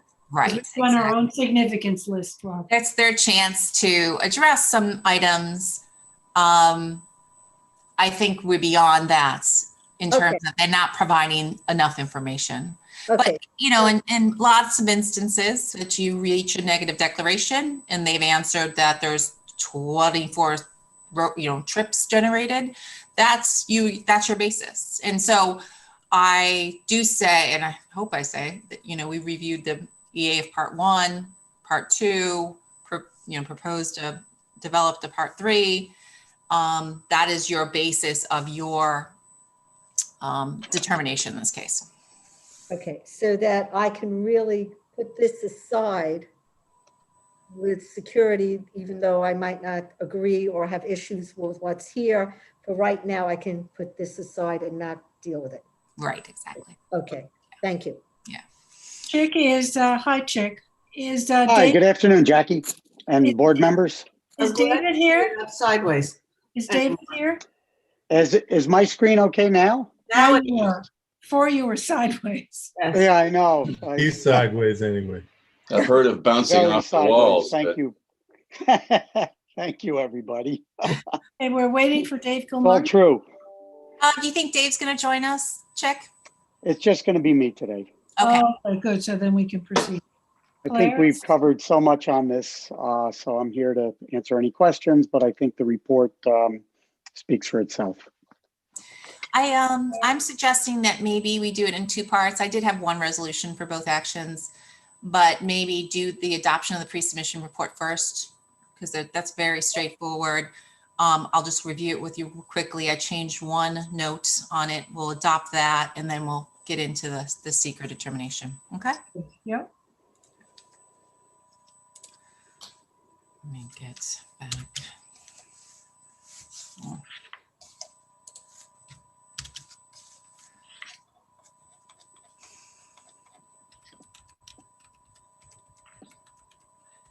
So you're familiar with the project. This is the AF. I'm just going to get to the report. That's what they filled in. That's, yeah, that was the report. Jackie, that was You can exactly what put I was referencing. that over here. Yeah, that's what I was referencing. Good point. So this is the pre-submission report. You reviewed it at the last meeting. And the only changes I made, and which we reviewed, is that the project is a type 1 action. The planning board as lead agency would be required to make a secret determination prior to deeming the site plan application complete. Planning board finds potential moderate to large impacts on land, surface water, groundwater, air quality, aesthetic resources, transportation, energy, noise, odors, lighting, human health, consistency with community plans, and consistency with community character. So otherwise, the report is as reviewed before. So I'm recommending doing just a straight up vote on that project. So you want us to approve the Adopt the pre-submission. Adopt the pre-submission report. Okay. Before we do that, can I ask a question, please? Yeah. On items to be submitted prior to site plan review, do you need anything before that from DEC or anyone else before the site plan review? I think we were talking about DEC or whoever else looked at the prior use as a dump. Remediation, yeah. I would like to see that before site plan review. Okay. I think we're going to ask for it as part of the secret review, but I can put that in there, no problem. What do you think, Jackie? Yeah, we'll have it twice. I mean, we're going to ask for it for secret, but this is also, yeah, it's a good thought. Thank you. Okay. Add New York State DEC referral or feedback. Okay. I'll add that as an item under this section. Okay. Thank you. Great.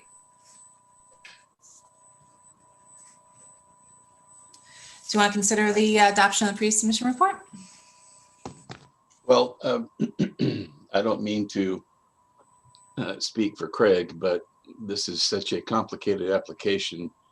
I think each step of the way from this point forward, we should all be very clear on what we're voting for step by step. So if you could just summarize for me what we're going to do in the next step, I would appreciate that. Sure. I appreciate it too. Thank you, Phil. Sure. In this step? In this step? Yes. Okay. So this was what's called a pre-submission report for site plan review. It's a pre-process that solicits public comments into a project that is larger. It has environmental review associated with it. There is a pre-submission hearing. There was 2 conferences that were held, November 12th and December 15th. And this report is a summary of how a project should proceed if the applicant wishes to proceed with the project. There's a description, there's public comments, which are attached below this section. I can just go through it just real quick, but we had gone through it last meeting a little bit, and the planning board had it in advance, and as did the applicants. And then this is what you would do prior to the site plan review. There is a couple steps in between. In this case, there's going to be a ZBA variance granting the change of use from one use to another. That would be required at this stage of the game. And then this is issues. What? The ZBA does that before secret? No, secret completed first, prior. Oh, you've but got I'm saying before a site plan review, which is the other items. See, so it's a secret decision after secret. Yeah, secret first. May I ask a question? Sure.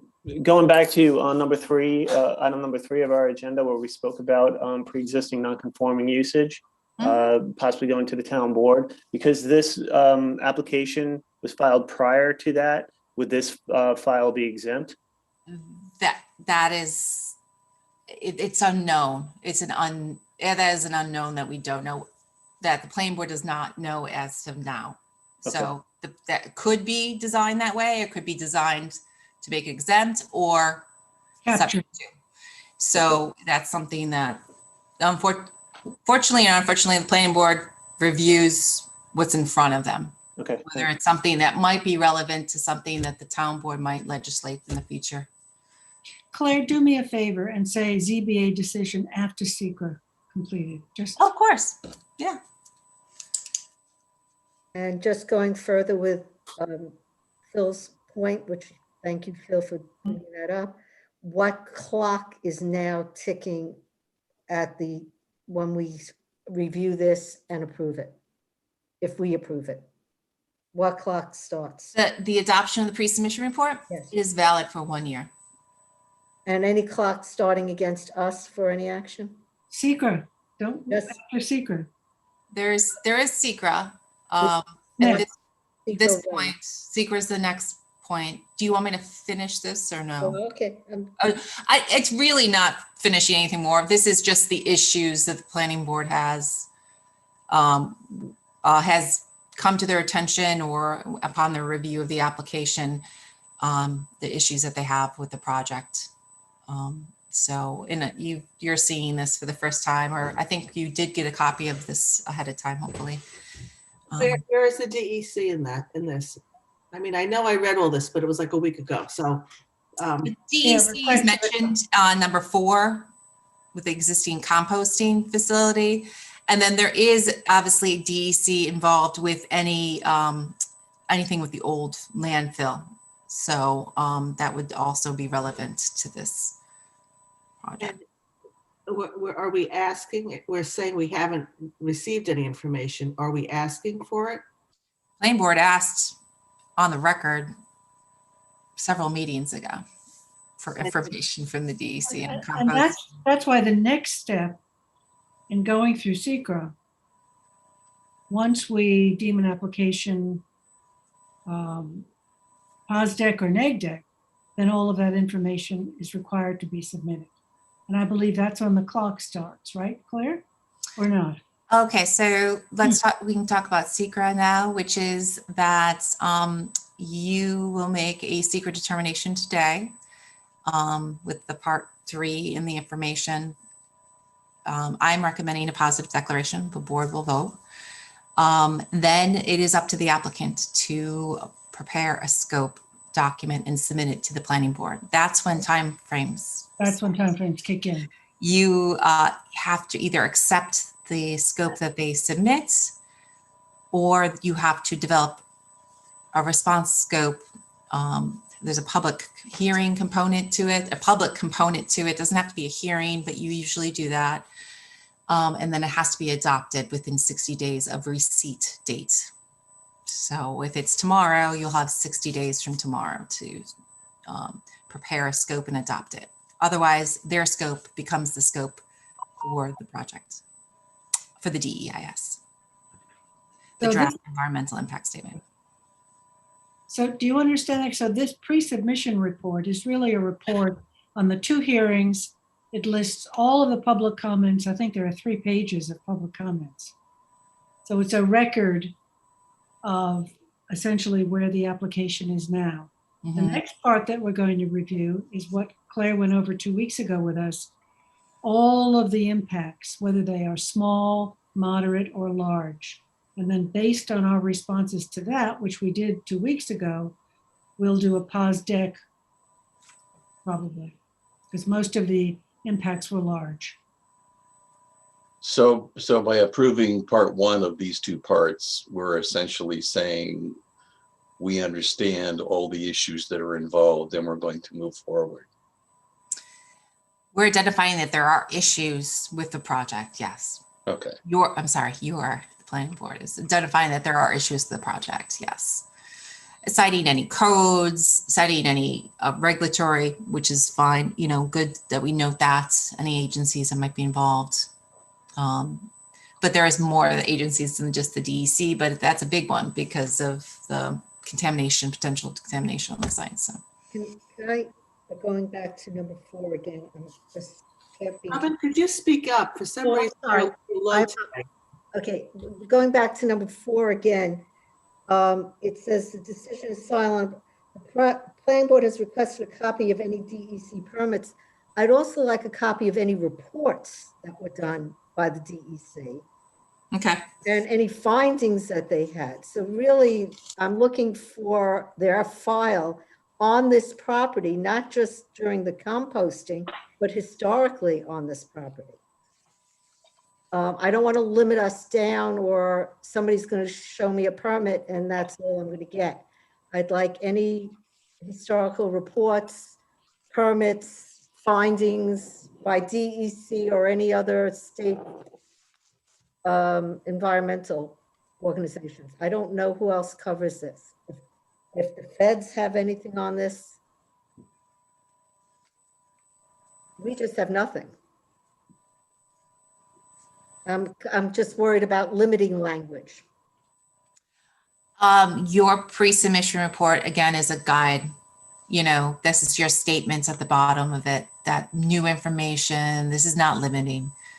Even your secret document is not, you know, this next document we can go through is not limiting either, because there's going to be another public process if this is a scope, you know, going forward. I don't know about you, Jackie, or anybody else. I'm going to put your language in there. Oh, no, we should All put- your language is going in. Don't worry. Fine. No, the Anything from the EPA, anything related to DC, EPA, all of that should go. Yeah, that's all going in there. Okay, But thank you. Don't That's be all. worried that this is limiting. This is a I- guide to go forward. You know what happened? Every time we do this, I find out at some other point, you should have asked the question then. So I am going to I should have asked the question then. I'm going to just ask the question now. You can tell me I don't need to, but I'm going to get on the record to make sure we're covered. That's all. Thank you. That's one of the reasons I wanted to stop here, Robin. Thank you so much, Phil. I appreciate that. I was feeling that we were going too fast. Thank you. Good. I mean, this is great. So This is the big dumpster where everything goes. big dumpster, which needs to be moved. Sorry, Chick, I didn't mean to. Yeah, I don't know how I want to take that. I think we're all just a little gun shy. We want to make sure that we step and don't fall on the ice. Sure. And I haven't made an appearance, but I did say a few words before. So it's Chick Voorhees of Nelson Pope Voorhees on behalf of the applicant. And maybe if I could just real quickly indicate that I totally agree with everything that Claire said. She outlined the process. Once today's actions are taken, the ball is in the applicant's court. We would have to initiate the next step by submitting a draft scope. And even at that point, the draft scope and the final scope, which should be adopted within 60 days, allows the planning board to have all of these things reiterated again as the content of the draft EIS. So we're fully aware of that. We understand and have been at all the meetings, just with respect to other agency approvals, DEC, contamination, remediation. I am well aware of all the issues that you're raising, and we will, act accordingly as we move forward in the future. But there are no timeframes that are obligated upon the planning board based on today's action. The ball is in the applicant's court. So thank you for the brief remarks, and carry on. So why don't we do this though? So I think there still might be questions with the pre-submission report. So if you want me to add any language related to our discussion on the SECRA, I can go back and do that. And then we'll do it in 2 actions though. Adopt the pre-submission report and then do the SECRA. So want to dive into the SECRA next? Yes. Does that sound good? Because these are SECRA things. I can add some more language about DEC approvals, permits, any reports into the SECRA documents. So would you want me to share the part 2 that I prepared prior? Yes, Claire, Okay. let's go over that. We'll go over that. We did, yes, we did. So we did do it. I'm sorry? I said we made a lot of changes, I think, the last time we reviewed this. We did. So I'm going to hit the large impacts again. How's that sound? The small, the moderate. That's how I reviewed it. Huh? That's how I reviewed it. Okay. I didn't do any changes except what you had reflected, so that everything is consistent with what you had done with me. Craig, did you get a copy of this? I did. I reviewed it. Thank you. Okay, great. This is the same as was with our packet, so I'm looking at the same thing on the Yes. screen that's in our packet. Correct. That's not been changed. Okay, because Yeah, sometimes they're different. Yeah, it's not been changed since the board and I reviewed it at the last meeting, which is Okay. basically went through the part 2, and from that I prepared a part 3. So, okay. But I just very quickly, or do you want me to read the part 3? Is that more productive? Kendra, how does the Anything that board- is large Why is don't, Claire, by why don't you go through and indicate the large impacts for the sake of Craig and everybody else on the board? I mean, it's an important application, so we might as well spend a few minutes looking over the large, moderate to large impacts. Okay, well, stop me if I go too fast or if you have questions. How's that? Okay. Impact on land. Number one. Impact on land, yes.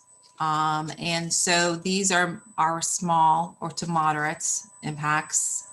These are large. The proposed action may involve the excavation or removal of more than 1,000 tons of natural material. Proposed action may involve construction that continues for more than 1 year in multiple phases. And then there's other impacts which are listed in the part 3, which we will review. No impact in geological features, surface waters. No, these are all small impacts, and the large one is the proposed action may affect the water quality of any water body within or downstream of the site of the proposed action.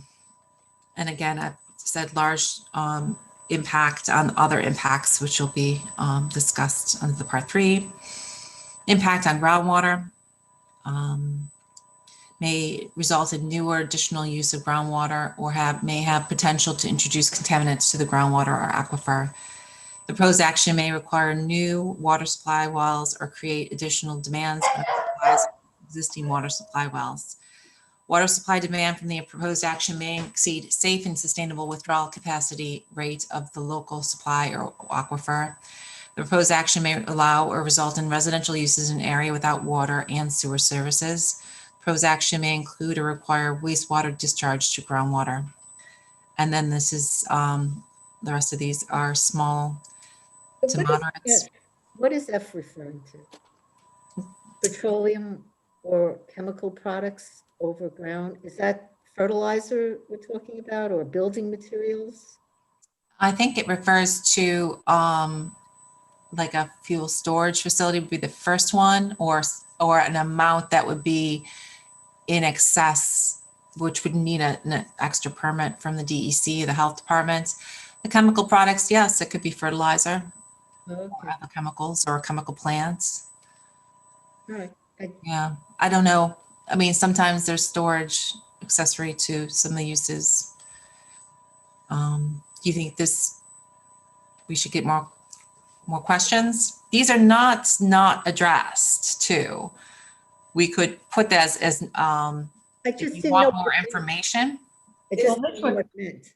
This would come under the DEC report in terms of the condition of the soils. Yeah, but I'm also thinking they have recreation facilities. Will they be storing gasoline, say, for their equipment? That's why I asked the question. I don't know what bulk storage of petroleum or chemical products over groundwater or aquifer means. I just, commercial application, pesticides I understand. I just didn't know what F was. What I can do is under this section, which is impact on groundwater, I can state additional information on storage of petroleum and chemicals associated with the project. In your part 3, right? In the part 2. Yep. Thank you. I'm going to leave it there because we're not associating it with anything, but we just want the information, right? Yes, please. Thank you.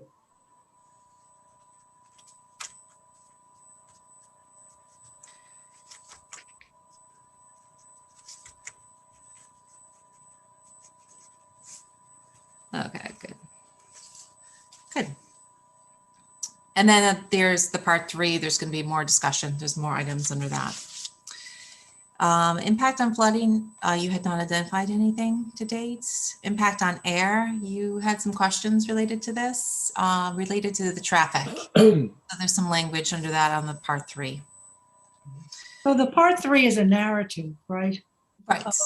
Of the impacts, explaining further why we've indicated that they are large. And some moderate issues too. So it's meant for both. Both. Yeah. So in the large ones, like going back to the groundwater. So these large ones, I put verbatim in there, you know, but there also could be other questions related to them. Then I go into more language after that. So when we go through that, you can see what I'm talking about. So in plants and animals, you identified nothing large in this instance, but you still need the information related to any endangered species in the area. So I put some language to that effect in there. So this is an example of a potential moderate issue that you still need the information for. Okay. And then impact on aesthetic resources. Which no, agricultural. Yeah. Agricultural is no impact. It's not an agricultural overlay district. It's not known to be a farm lands. Impact on aesthetic resources. Proposed action may be visible from any officially designated federal, state, or local scenic or aesthetic resource.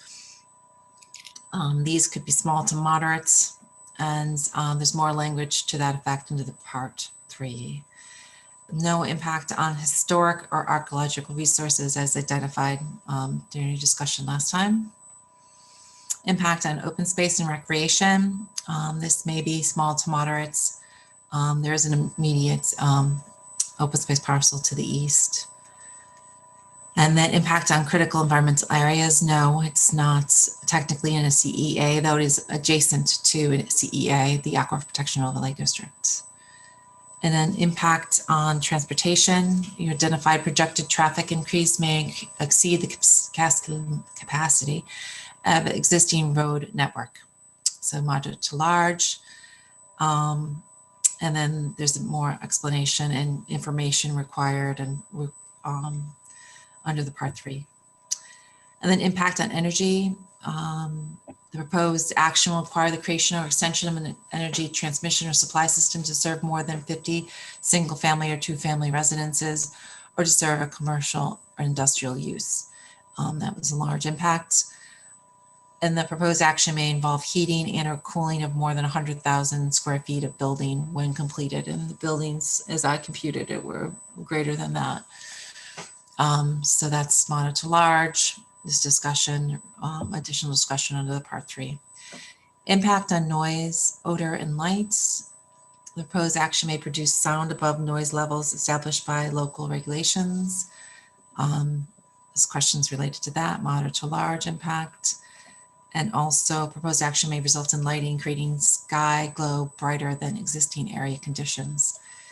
That may be a large impact. And also it's noted in the part 3, some additional issues.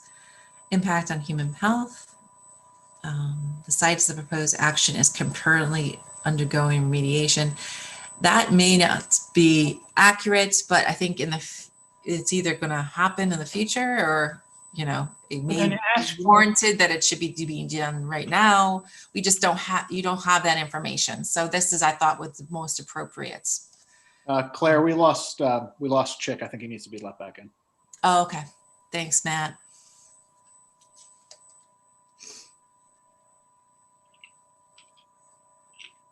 Did he lose his connection? I think he said he had switched to a computer, so he just needs to get let back in by Charles. I'm just going to go on. Yes. Okay. The proposed action has adequate control measures in place to ensure that future generation treatment and disposal of hazardous waste will be protective of environmental and human health. I thought that was appropriate. And then you did too at the last meeting. The proposed action involves construction or modification of a solid waste management facility. It was at one point. The proposed action may result in unearthing of solid and hazardous waste. That may or may not be the case. You need more information. Proposed action may result in an excavation and or disturbance within 200 feet of a site used for the disposal of solid or hazardous waste. Proposed action may result in the release of contaminated leachate from the project site. And then there would be more information related to this, and we can put more information under this related to the DEC permits and or reports, Robin. Yeah, I was just wondering if little I should also be a large, moderate to large. I've just, a small I in that section, 16, small I should be moderate to large, since we don't know the information.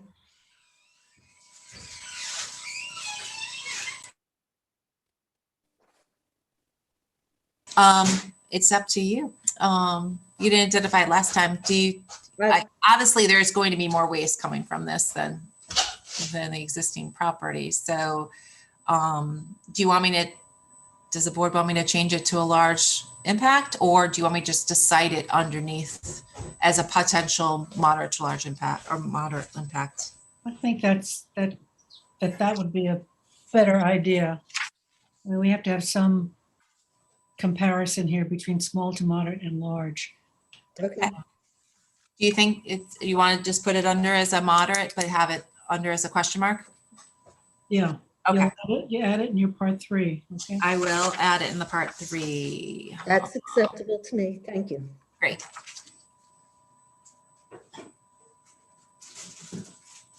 There's a person asking a question in the chat. Is that Chick? No, it's somebody from the community. Okay. She's Not asking. me, but I wanted to say thank you, Matt, for looking out for me. I'm back. Good. She's asking if the community can participate in this conversation. No public comments during the Dave sessions. I wrote an answer. Did you? Okay, we should designate who's going to be doing that so that. Yeah, Kathleen usually does that. So I Yeah. saw the chat, but I didn't respond. I'm just playing secretary. Okay. Can write a response for that. Yes, Sean. Okay. Okay, Claire, Claire, we lose Claire? Nope, I'm here. I'm here. Okay, let's keep moving. Okay. I had to take a sip of water. Consistency with community plans. The proposed actions, land use components may be different or in sharp contrast to current surrounding land use patterns. Proposed action is inconsistent with local land use plans or zoning regulations. Proposed action is inconsistent with any county plans or other regional land use plans. Proposed action may cause a change in the density of development that is not supported by existing infrastructure or is distant from existing infrastructure. These are all large. Yeah. These are all large. Proposed action is located in an area characterized by low density development that will require new or expanded public infrastructure.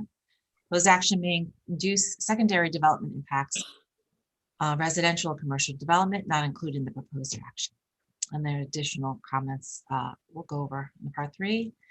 And the consistency with community character. The proposed action may replace or eliminate existing facilities, structures, or areas of historic importance to the community. Proposed action may create a demand for additional community services. Schools, police, and fire. The proposed action may displace affordable or low-income housing in an area where there is a shortage of housing. Oh, I'm sorry. That is not a large impact.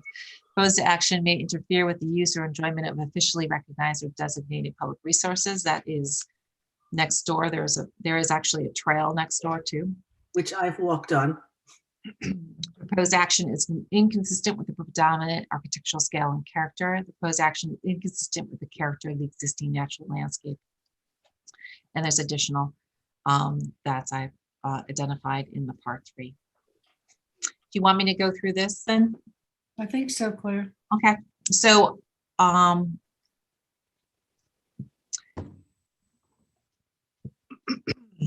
this first item, the project involves the redevelopment of an existing property used for the receipt of organic waste to a 120-unit multifamily condominium use with 2-story clubhouse and recreational area. Impact of additional uses on the property above the current zoning designation. Comparison of the existing intensity of use and proposed use of multifamily.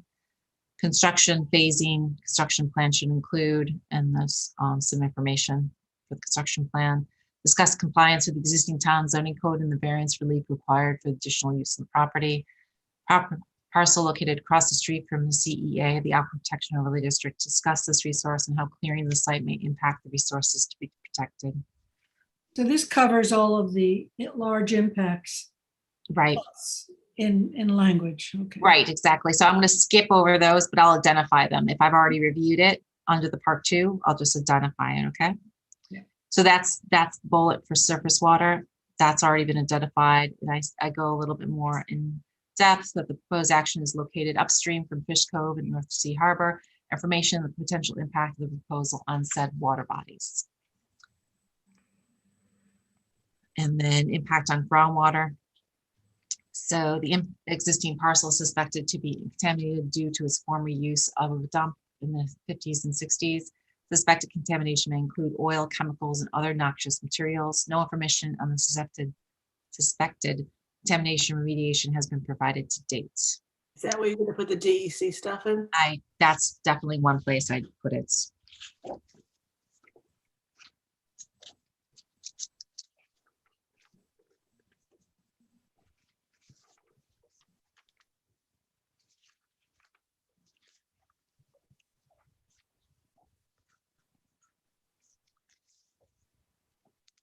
And then, so the second bullet, the third bullet, and the fourth bullet, and then the fifth bullet all have been reviewed prior to, up with the part 2, and the proposed action will require a discharge permit. That's part of that.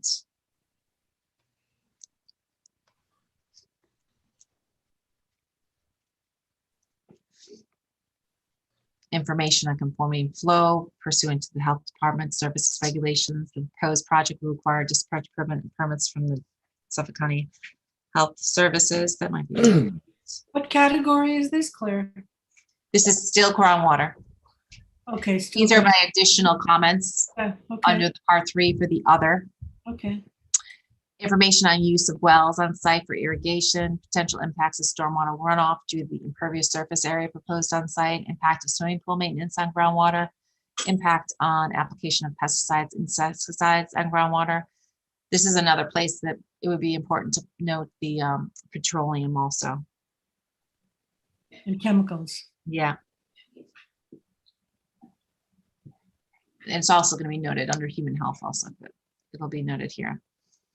The speedies compliance, and then proposed actions located in the water quality high priority area. The town of Southampton designated this area due to its proximity to Fish Cove to the north.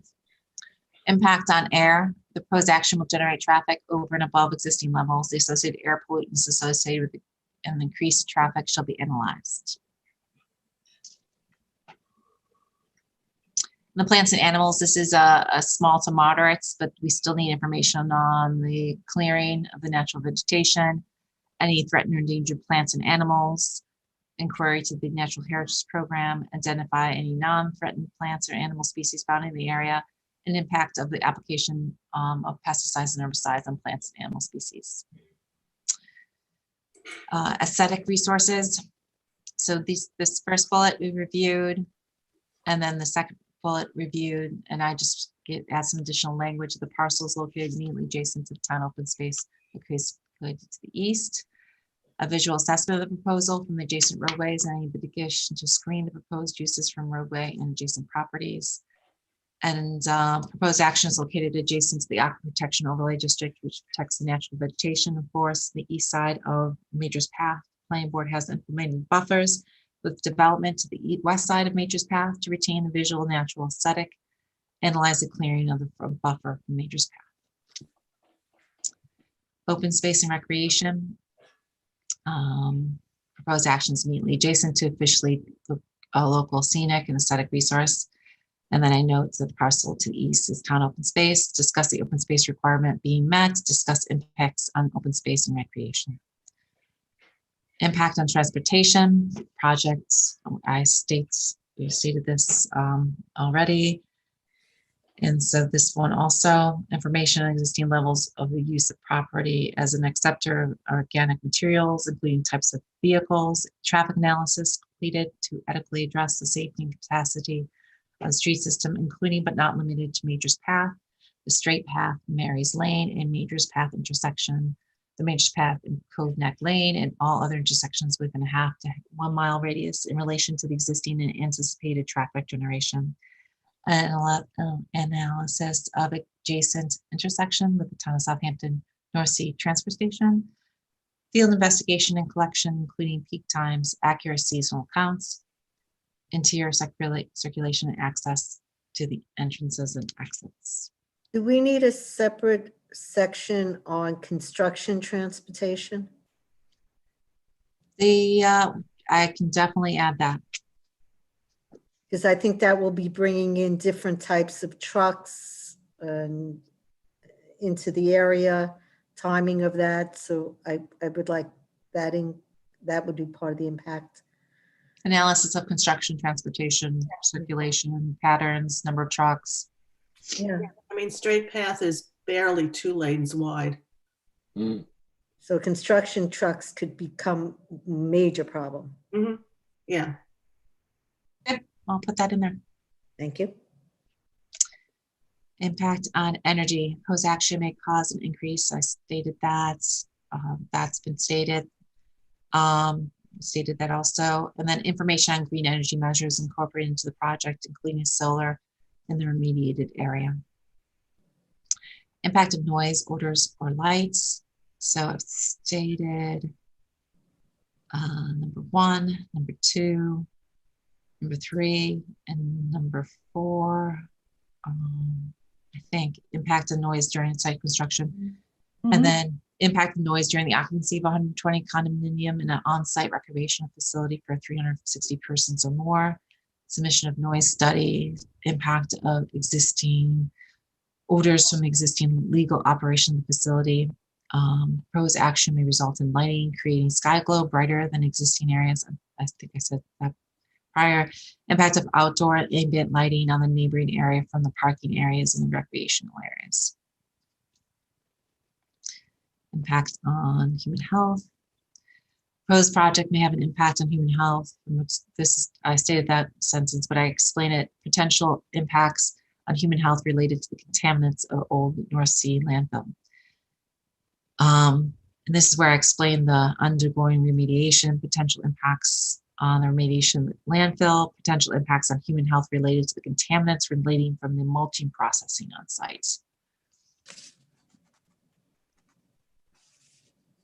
That's a statement that's been made prior. The statements, the solid waste, unearthing of solid waste.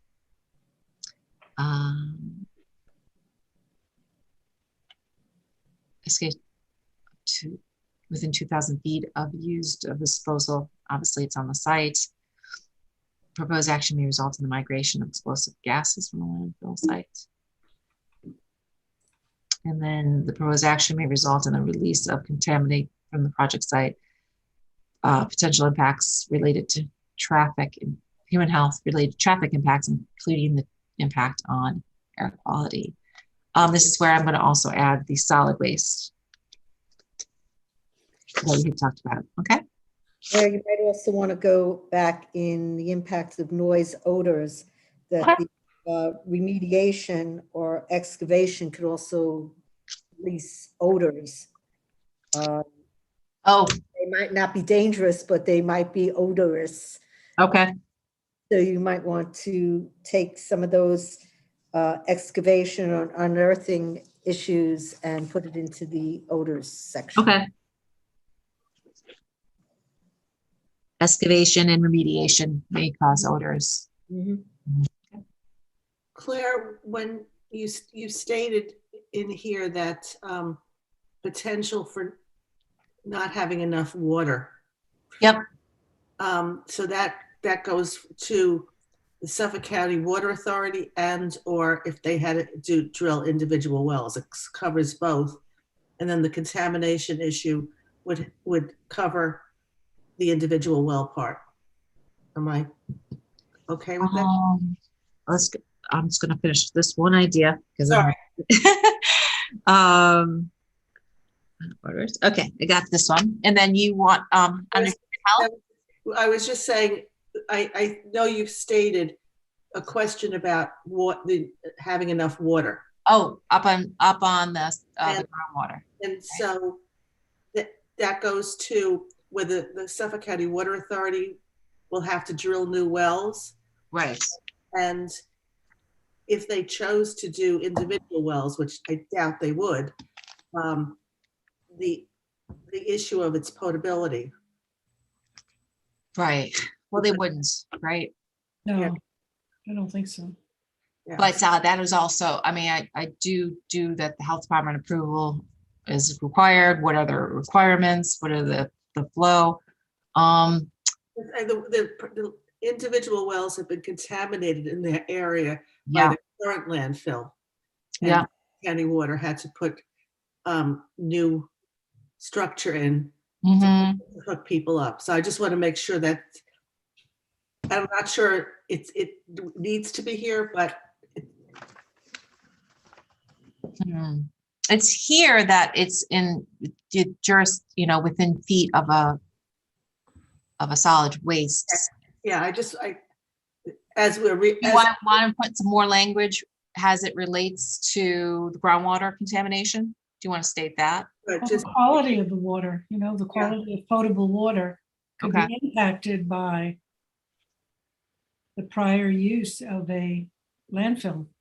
Well, it's also the current landfill across the street has impacted the wells.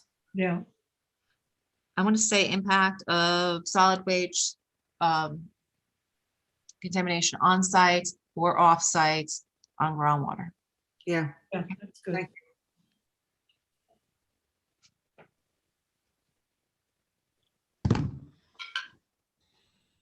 Yeah, there's a lot of these issues that are on both, so might as well catch them. And every time we look at this and read it, it raises more questions. So I know. I'm sorry, because I think you did a really great job. Gotta get all that information in there. I know, right? Okay, so do you want me to move on? Yes. Great. These bullets, the initial ones we've reviewed them. So first, second, third, fourth, fifth, and sixth, and seventh, and eighth, and I've come to the potential impacts of action through the granting of change of non-conforming use with the Town of Southampton Zoning Board of Appeals. You would review the standards, potential impact of the existing zoning code for the Town of Southampton and the Town of Southampton Comprehensive Plan updates, potential impact of buffers between proposed uses and adjacent roadways and neighboring properties, potential impacts of not complying with the underlying zoning, provide a conforming yield plan and a PRD cluster plan for the sites, potential impacts of not complying with the Long Island Workforce Housing Program, section 2916-9 of the Town Code, provide a conforming plan based on the conforming yield plan with compliance of the section of the Town Code. And then consistency with community character, address the first one and the second one, and the proposed action may interfere with the use of officially recognized public resource, the adjacent town trail. Proposed action is inconsistent with predominant architectural scale and character, close to zero setbacks between units where the neighborhood is characterized by single family residences with setbacks from property lines, the curbing and the lighting along the roads in an area which is characterized by country roads with no lighting.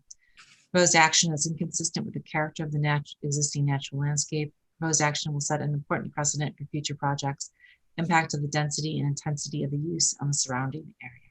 We want to say that it's inconsistent with the R60 residential zoning. Yeah, definitely. I'll put that there too. I mean, I talk about the code in the section above, but I think it's relevant here too.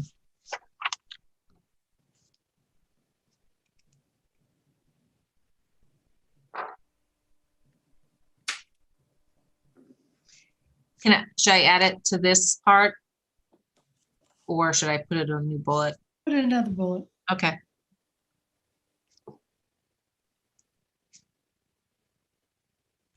Okay, do you want me to add any additional language under the pre-submission report?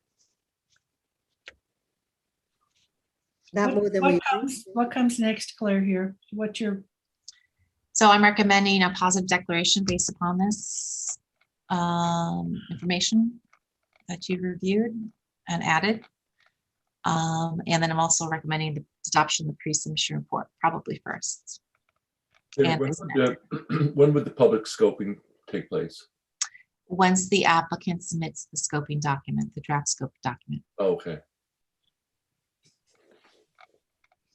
It'll go immediately on the agenda to schedule a public hearing. Right. Hold on.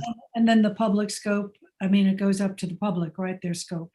Their scope goes on the website as soon as we receive it. And then we have a hearing on that. And there will be a hearing. Unfortunately, you can't have a lot of time with the hearing, short comment period after the fact. So any comments on a scope should come as soon as as soon as people have them. Right. Well, we have 60 days, right? The planning board has 60 days from receipt, and unfortunately you have meetings twice a month. So it becomes difficult to do these things. And sometimes you could have a special meeting. Special meeting, yeah. We've done that once for this application already. Yes.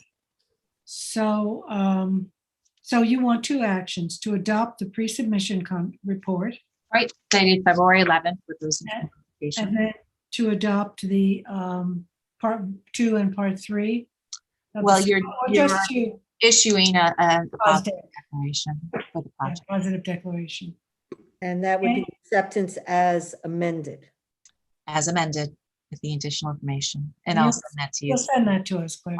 Is everybody clear about all of that? So I do have a question, Jackie. Would it be appropriate for me to vote on the second part? I think so. Yeah, and you're aware of it. You've reviewed it. Okay. I think so. So do I have a motion to adopt the pre-submission report by Zuccarelli, second by Dennis? All in favor? So are you abstaining on this, Craig? Okay, so we have 6 in favor, 1 abstention. Craig? No, he's not abstaining. No, I voted in favor. Okay, so 7 in favor. And now Claire's, so the declaration to do a positive declaration. Do I have a motion on that? Motion. Motion by Gloria, second by Robin, all in favor. Aye. Opposed, abstentions, 7 in favor. Great, thank you for your hard work. That was good. Thank you, Claire. Thank you, Claire. Appreciate it, everyone. Thank you. Thank you, for, Jake. Nice, Jake. see you Thanks, again Jake. soon. Thank you. Take care. Great report on that, Claire. Okay, yes, very detailed, good. So we're moving on to Jackie Fenelon to the Peconic Shore Map A. Yes, let me pull up the screen and share this. The applicant is aware they're not able to attend the Zoom today, but I did discuss this with them previously. So let me just get to the gist of it. This is now development parcel 2. Can you guys all see the screen? Yes. Okay, so this is development parcel 2 right here, which is outlined in red, which is 1 Albert Avenue. This actually used to be 2 different development parcels. They abandoned Florence Avenue and made it all 1 lot. So now it's actually conforming in lot size to the CR 200. And this is the survey that we received. You can see there was like a shed. There were some violations. There's a shed and some landscaping and a driveway that was put in. They did receive approval for building previously in October of 2005. But since then, the property has changed configuration and is now conforming, but slightly different. So I wanted to get updated title to make sure nothing was sent off the property. And Kathleen was nice enough to review that and had no issues except for requesting the certificate of abandonment, which I received. And then I have the resolution, which is very clear and simple. It gives the permission for the application to build for development parcel 2. But I do have some conditions. that they go to the road review committee, and then I was going to edit this actually after discussing it with the applicant. We had previously required no access to Great Hill Road. So you see here, we really want them to come in this way. And he already has the driveway there. We don't want any access off of Great Hill Road, but my next recommendation is actually to do a 100-foot conservation easement along the road frontage. So I actually don't think this is necessary. And maybe Kathleen can weigh in, because if we have a conservation easement, there's no disturbance within that area. But there was a historic driveway, so I am also going to ask for a revegetation plan to prevent the use of the historic driveway. And then I was going to ask for open fencing. So basically the intent is, this is a steep hill, curvy right here, if you're familiar. So I don't want anyone to come in and apply for a driveway in that location. We want to organize the access to the development through Albert Avenue. And why wouldn't you put a covenant? Well, just the conservation easement essentially serves as no disturbance. So if we have the 100-foot conservation easement, let me go back to the arrow. So the 100-foot conservation easement would be in this location that could prevent the driveway. And why have two legal documents to bind the same issue? Because I'd prefer it. I'm Jackie. Jackie Fenlon. I'd prefer the covenant too, if that's okay. You prefer both? Yeah. Okay. All right. That's fine. Just rather be clear. Sure. No problem. And isn't it harder to get rid of a covenant than an easement? It's actually, I believe it's harder for the. It's harder to get rid of an easement than a covenant, but if the board puts both on, the intent will be clear. Okay. Or more clear. And it would require a supermajority either way. So I don't think they would mind, because they understand that they can't utilize Great Hill Road. So I'll leave it as is. The only thing I'm going to add in this area is that the driveway shall be, the frontage of Great Hill Road shall have an open split rail fence or open fence, just to prevent any access of that driveway in the future. Okay. And they were amenable to that. Can I just ask if you could sort of point me to where Albert Avenue is on Great Hill Road? Because it's certainly not paved. Let me see. More like a driveway. Yeah, it's more like an informal driveway. So this Albert Avenue is paved right here. If you know, I believe there's like a fire hydrant right here, if I'm not mistaken. That's a landfill at the lower left. You can see. Yeah, that. this is the transfer station in the old landfill. There's an old driveway. Oh, sorry. Now I have a sense of where it is, because I do drive that. Yeah. Really Yeah, and I think, Glorian, there's like an old driveway here that they don't really use anymore, except for like if they have to access over here. And I believe there's like a hydrant right here. And then this is going up the hill to the steep portion where you kind of have that curve. Yeah. And then Albert Avenue is on the right. Going up which hill? Well, I think this is like the first hill. So Major's Path is over here. Yeah. When Stenda said that was the landfill, I'm oriented. Thank you. So this is landfill. This is one other lot that's a development parcel. This is the lot here. This is the proposed access for the development section. This is part of it. This is part of it. And there's some other lots to the south. Okay, any other questions? If not, do we have a motion to approve this section? Zuccarelli, and then Phil? 7 in favor? Oh, we didn't vote. Oh, all in favor? Sorry. Aye. Everybody's in favor. Okay. Abstention, 7 in favor. Yeah. And Matthew, site disturbance, number 18. Moving on to number 18. I'll show the screen for you guys. This is a re-veg application at 6th the Registry in East Quogue, Gateway American Corp subdivision. We got this in via the development. As you can see, it's pretty substantially cleared. They do have some tree cover in the back, but it's pretty much all lawn. And I'd like to recuse myself because I do have clients on this road and I think any involvement by me would be improper at this time. So I'm going to ask to be recused. You are recused. Okay. Thank you. We've got a pretty substantial plan. Mostly going to be shrubs in the back with some grasses and some trees in the front. And it's pretty small, but they're doing a lot of trees. This is actually bound by covenant by the planning board. This was prior to the chart that's in the town code for section 33067, which deals with clearing. So they're bound by 40% covenant. This re-veg plan will bring them into compliance. Our new standard conditions are on here as well. they have to do the work before they get a CO or a CC. Project limiting fencing for all the clearing, 4 final as-built surveys, and they have the year to do it with 1 6-month extension. Any questions? Okay, motion to approve by Gloria, second by Phil, all in favor? Aye. 6 in favor, 1 recusal. Robin Long. Number 19, Malcolm and Barbara, parcel B. The same story. This is in Bridgehampton, 638 Norwalk Path. It's a little bit bigger of a parcel, 67,000 square feet. Really nice, rolling piece. They're going to actually do a good portion of revegetation in the front, a lot of new tree cover, retain some existing trees in the back. And again, this did come from the building department. They're looking to put a pool in and redo the house, but this will all be in compliance. It won't be on the 35% that's allowed by code, but it looks good. Okay, any questions? Motion to approve the re-veg by Dennis, second by Gloria, and all in favor. Aye. Opposed, abstentions, 7 in favor. Thank you. Thank you. Anthony, you're here with the ZBA referral? Yeah, actually, we did this report for pre-app about a year ago. This is a property on Main Street in Eastport. It's the R20 zoning district. There's a 2-family house in the front with some accessory structures. This is a 2-lot subdivision to maintain the house in the front, but to convert it to a single family, and then to have a second house back here, which is going to be an affordable unit in the town's program. We did a pre-app report on this. Here's the map. Maintain the structures in the front, and then the second lot in the back with just a small house with access right on Ketchum. We did a report on this a year ago, and the planning board supported the variance.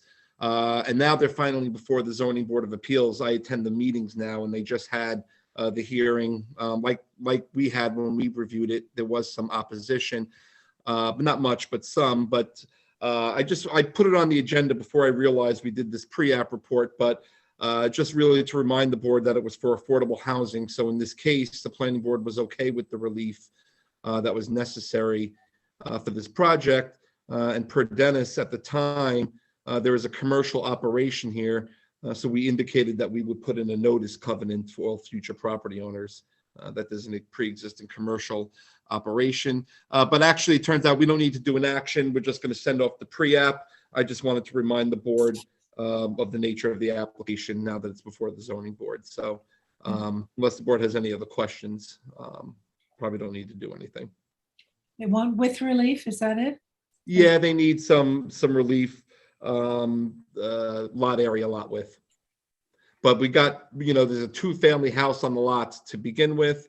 They're going to eliminate the 1 unit, convert this to a single family, and then have the second unit back here, which will be perpetually preserved for affordable housing.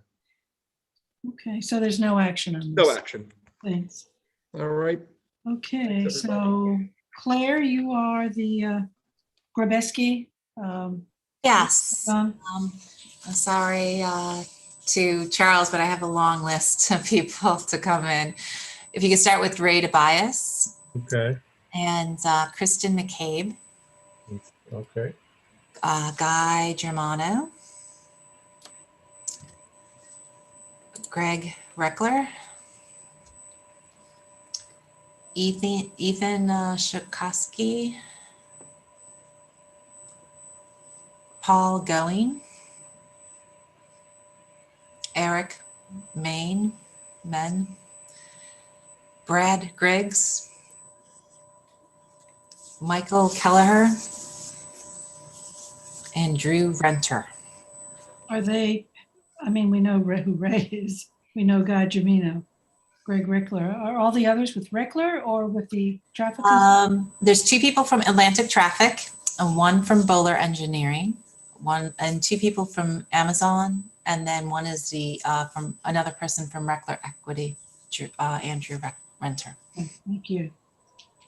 If I didn't get everybody, please raise your hand. I think I got everybody. Okay, great. Thanks, Charles. Yep. Okay, so Ray is here, so we're going to start with Ray, right? Are you, I don't see Ray. There you are. There you are. Okay, Ray, you submitted further comments, so I think we should go over those. I did, and I can, I don't know if Claire, you want to bring those up or Yeah, I'll bring it up. It's easier. I'll wait for that.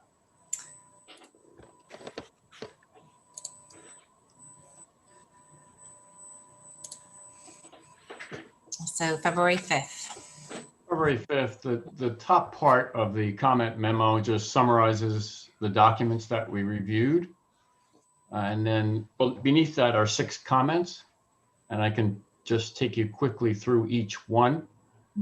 If you recall, we talked about the peak hour of the facility occurring late morning, so it wouldn't coincide with the highway peak hour, which has the most traffic. So that's important. We are recognizing that was part of the study, and we're saying that adherence to those peak hours, or in particular the one in the morning, also the evening hours as well, should be a condition of the project's approval. And we can work with you on the wording of that. In the second one, it's kind of a longer comment, but if you focus on the last 2 sentences, their traffic study anticipated 40 off-site vans. And I understand from speaking with them, I'm talking about the consultants for the applicant, further conversation this week, those are not necessarily vans. These are private drivers who arrive in their own vehicles, pull up to the queuing line and get packages loaded. They come pretty much in the evening peak hour possibly, and then return from their deliveries later in the evening or early or in the night actually. So we're saying capping the number of those vans per day, or actually not vans, but capping the number of those vehicles per day, the 40 per day, should also be a condition of the project's approval. And there can be a little leeway, I think, for peak activity time of the year in that number. I understand their traffic study looked at 47 vans. So there can be a little flexibility in the condition for that one too. And again, I can work with you on that. The next 2 comments just refer to approvals by other agencies. So they're on the following page.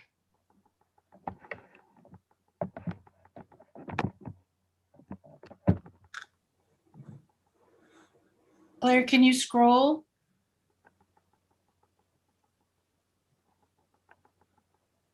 Okay. Comment 3 talks about your state DOT highway access permit, and that enables tractor trailers to travel from Sunrise Highway, which is already a access route for tractor trailers. It extends their travel permission down to the site. So I think it's over a mile and a half type of thing. It's a kind of a formality. So that will have to be obtained from DOT. And I believe the applicants already working with DOT on that. Since site access is proposed to the facility from a northerly driveway, which does not have a traffic signal, and then also at the signalized intersection at Collins Way, DPW comments are required since that's a county road. And we're saying the memo should be forwarded to Suffolk County for its information. Comment 5 is a long comment, talks more about the prediction of traffic in terms of numbers of vehicles at what times.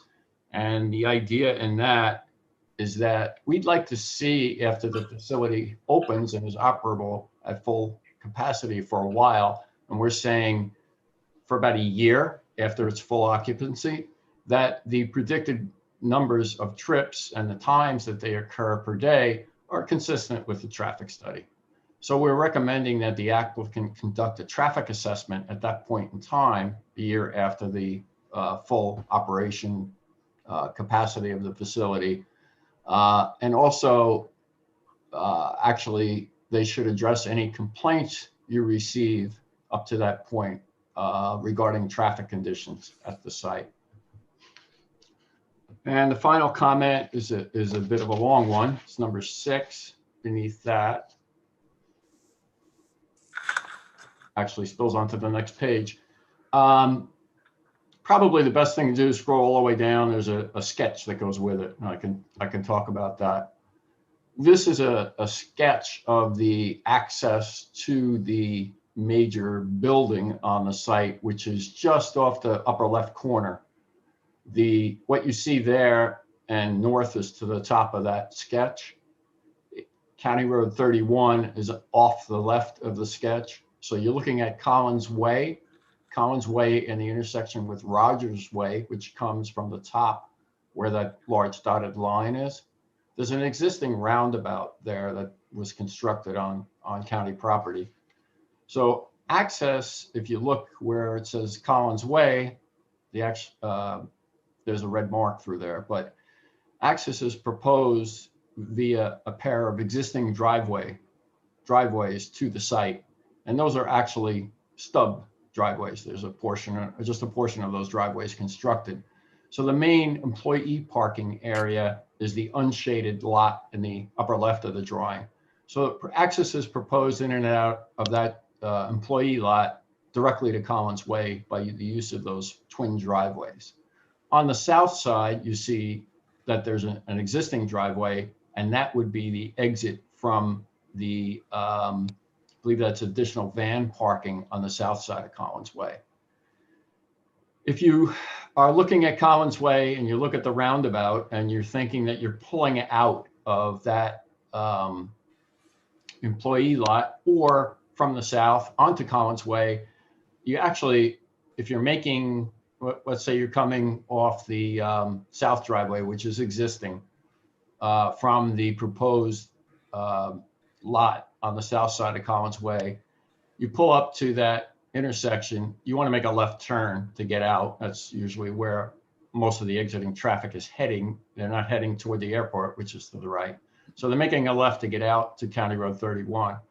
Those vehicles have to look straight ahead for any vehicles that might be making a right turn, which would be in opposition to their left turn. They have to look to their left for traffic coming east on Collins Way, and they have to look to their right for traffic coming around the roundabout. That roundabout is very close, about 160 feet from the proposed twin driveways on the north. So what you have there is a four-way intersection with the potential for turns and motorists trying to come out onto Collins Way, looking for gaps in traffic. And being that there's a healthy radius around that right turn on the roundabout, those vehicles may be coming around that corner at about 30 miles an hour. So once they exit the roundabout, there's only about a 4-second time period typically for somebody pulling out of that employee lot to make a decision on whether they can go or do they need to wait because it's too safe. We think that's too close. I know it's an existing stub driveway. Pending concurrence by the county, which has responsibility for access control along Collins Way and Rogers Way, since it's on county property, we're recommending that at the Collins Way access there, that only entering turns be allowed from eastbound Collins Way.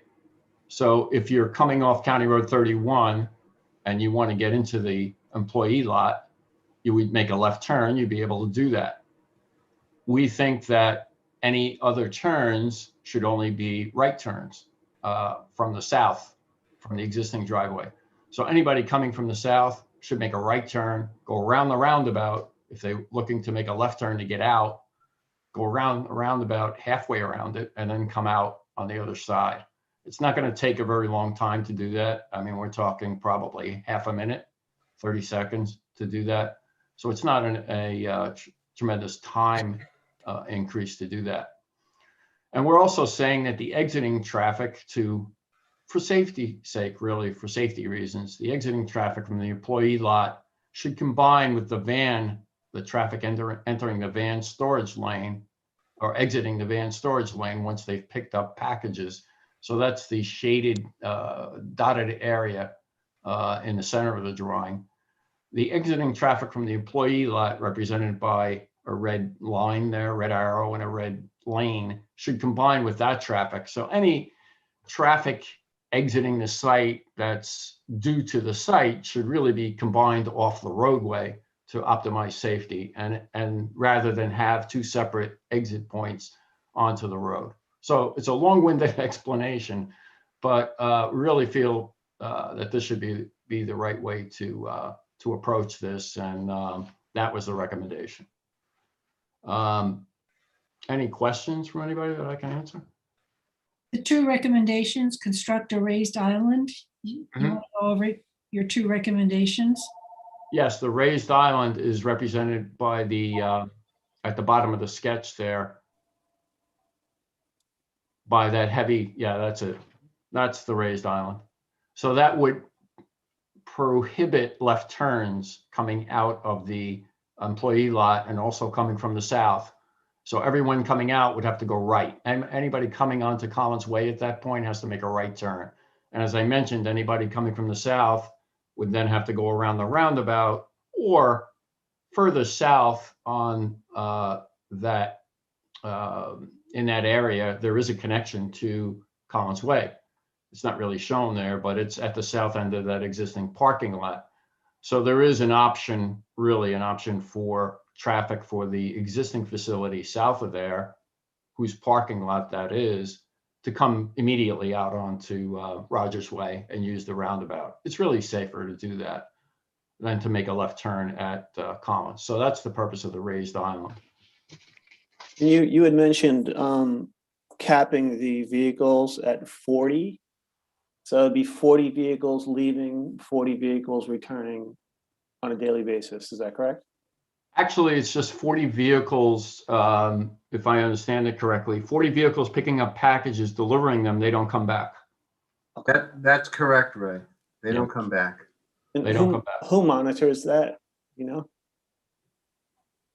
I would think the operator, Amazon, would keep track of how many vehicles, private vehicles, receive packages for delivery to supplement the van deliveries. Thank you.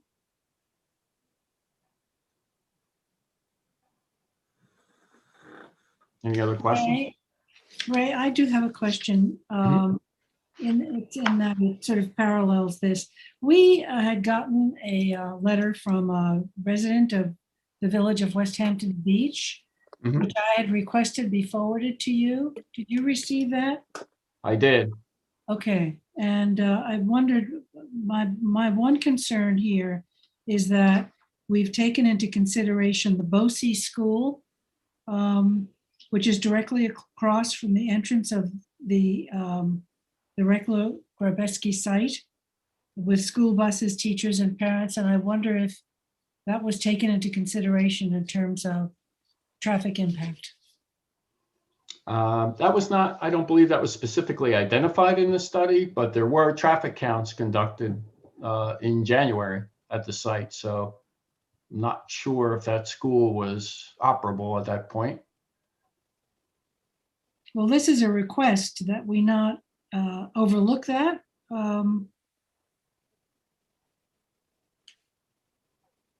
Yeah, I don't know if the when the traffic counts were conducted, if the school was operable, but that's also the purpose of the conducting a traffic assessment in the future, to make sure that there are no operable problems, safety problems, or capacity problems at the location. Okay, I mean, they also mentioned that the road is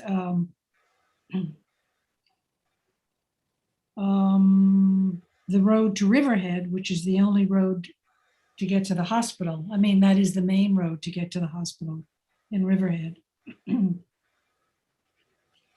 So Okay. in other words, the whole point of this letter is not to segment this review, you know, but to look at it more holistically because of the other impacts that are there. So I bring it up and I wanted you to see it particularly. Maybe the applicant has something to say on that. Yeah, those 2 points don't ring a bell. I'm not sure that I saw that one. I did see one about apartments constructed to the south, and would that traffic have an impact at the intersection? Catchaponic Development, 52. Yes, that's Right. that one, yeah. But the front piece of that is about the Amazon hub and the impact that it will have on the BOCES school, on the road itself, which is heavily trafficked.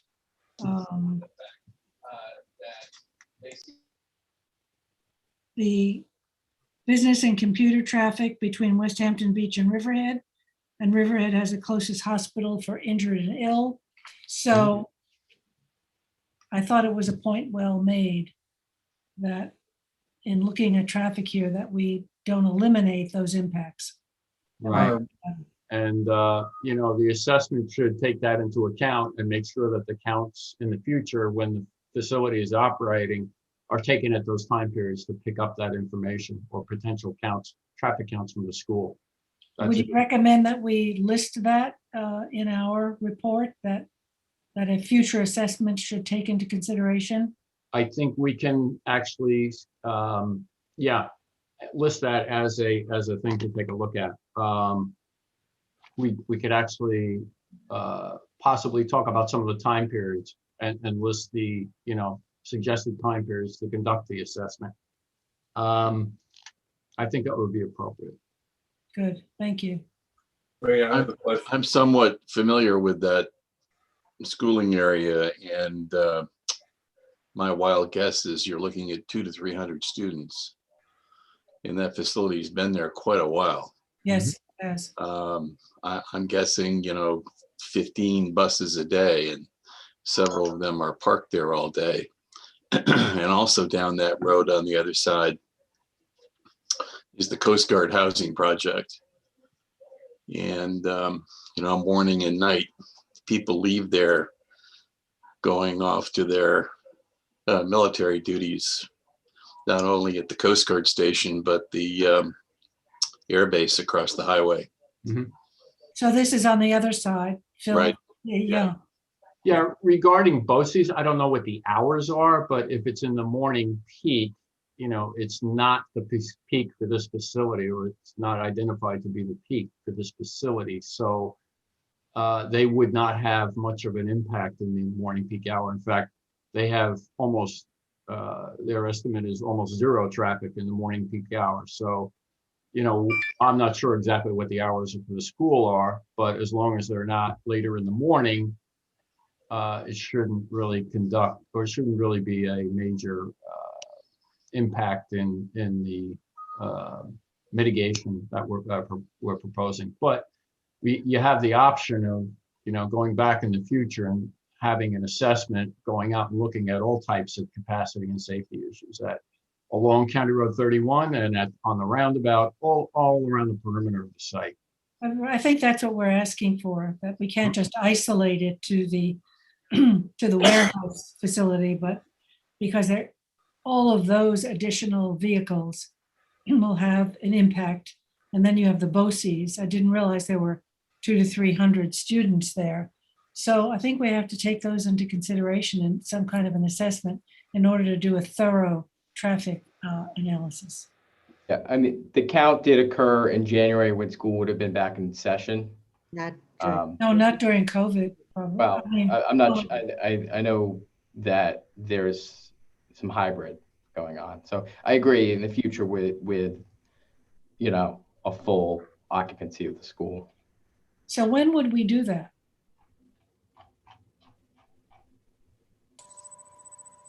Well, we could spec out or identify what months or what time period. Well, we could just say when school's in session.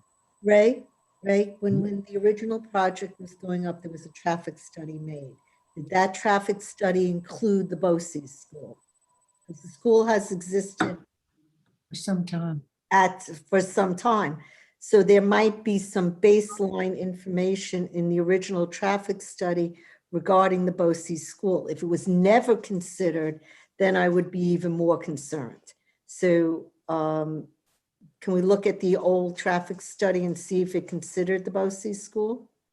Yeah, I think the applicant can take a look at that and let us know. That's a 2011 study. I mean, that's 10 years old. I don't know.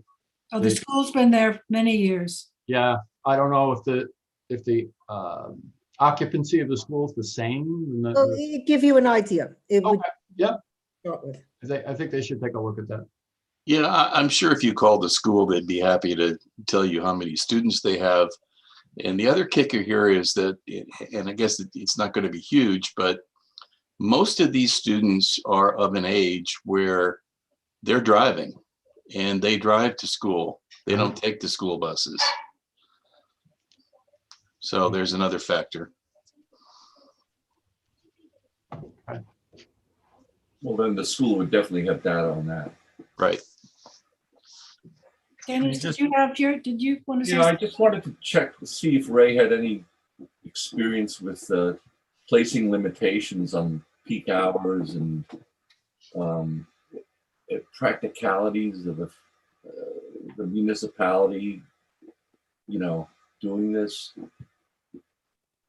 We've been involved in placing limits on other things. Peak hour is not something that's typical because usually peak hour of the facility may coincide with the highway peak hour, and that's already considered in the study. I would have to take a look. We did review the Amazon facility in Syosset, the large one off the LIE. I think I mentioned it the last time. And I think we have similar peak hour concerns there. And I believe we did make some conditions that reinforced that peak hour, or said that needed to be the peak hour for when the facility was operable, at highest capacity. I can take a look at that. I just don't know if we have, I can see problems, and, we have a facility of this size, and then we as a municipality are going to say, well, you can build this tremendous facility, but you can't use it in certain hours of the day. If in fact this was not an appropriate location for a transit hub like this, it should have been legislated into the PDD, or somehow the approving authority should have anticipated that. Well, I mean, this facility actually is projecting less trips than the original study, when the PDD was approved. Yeah, it's significantly fewer trips generated by this proposed use. And one of the important things to know from the study, and Ray has touched upon this. Sorry, you just have to identify yourselves. I know you're. Oh, I'm sorry. Yeah. My name is Paul Going with Atlantic Traffic. I work with Ethan. The study we did, we had to count during COVID times. We did make a correction in our study for pre-COVID numbers. We added additional growth to our numbers to bring them to a COVID state, so a pre-COVID state. So one thing I just want you to be aware of is that we did increase the traffic to account for the reduction in traffic that is occurring right now. And we based our numbers on DOT ATR numbers, DOT traffic volumes that were from pre-COVID times and current times.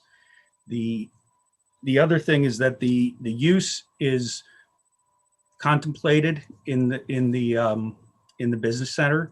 It is appropriate to the business center, and the amount of traffic is less than had originally been projected in that 2011 study. So when we did our study, we took a look at what's there now.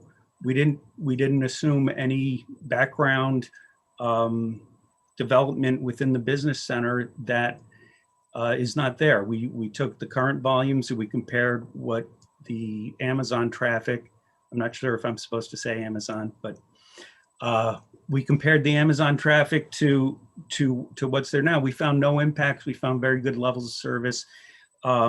Everything looked really good. And the way that the site is planned and the way Amazon plans it, is for the peak traffic for the site to occur off-peak. So with the peak traffic for our site occurring off-peak, I don't think there's any possibility of us impacting the school. And certainly if we're going to do a study in the future, that's one of the things we should specifically study. But I don't think there's any concern that this development is going to have a significant negative impact on traffic, on that school, and on that residential Coast Guard development mentioned. The other facility you referenced, they don't have there's no statutory limitation on hours and traffic, and that's just something within their business model, correct? This is in their business model. We've worked on several of these types of units. This is what's called a delivery station. So this is the last place where the package is before it arrives at your house. The point of the delivery station is to bring the packages closer to where they need to go, and to send out the vans to deliver from that location instead of from somewhere further away, which would, add additional congestion to the highways. I accept that. My only concern was having the municipality somehow incorporating a regulatory framework. The business model of the operator may change. In fact, 5-10 years from now may be a different operator who has a completely different business model. My point being, there's a facility of this size. We have to anticipate that there may be traffic at any given time. Unless you feel. And our study does consider that. But I'm not sure how it should be written as a condition. It is complicated. I've been doing this. Paul, if I can interject here. Sure. Yeah. In general, I want to say two things. One is we're in agreement with Ray's points and the conditions that he's raised, and we can work the language out with Kathleen and the board. And what Ray has suggested here is that there is a limit put on our peak hour delivery, our peak hour entry and delivery times to coincide with so it doesn't coincide with the peak hour for the roadways, which we've agreed to do, and which actually works with Amazon's plan. Their plan came up, and then Ray said, well, that's your plan, so let's make sure you do it. And I think that can be done. I mean, you'll know right away if we're not abiding by that. And so sort of merges the two things. So I think we can do that. We can work it out with Kathleen with language with regard to the deliveries. And it's similar to the kinds of, it's similar, it's not the same, but the kinds of restrictions that you see all the time on operations of facilities, operations of nighttime, daytime, truck delivery traffic, or those kinds of things. I see them all the time. So it's not something that's not done, just maybe a little bit, it's tweaked a little differently. But I always see, I've got so many cases where the truck traffic, delivery traffic is limited to certain times. And so this is what we're talking about doing here. So it's very similar to what other planning boards have done in other times. You're agreeing to regulatory limitations on. Yes, and we'll work out, we need some flexibility, but we'll work out the language with Kathleen and the board will see it. The other thing I wanted to say with regard to the items that were discussed is number 6, and that with regard to the installation of the raised curb. That the road is owned by the county, so that's going to require the approval of county DOT to install that. So that just has to be part of that condition. I think Ray. Can I ask you a question, Sure. Guy, about the original Amazon plan campus? that, and the original traffic study, which Robin raised, that anticipated businesses, a hotel, restaurant, and all of the traffic impacts that those uses would bring. Now that it's changed to this last mile Amazon facility, how does that compare with the traffic impacts now?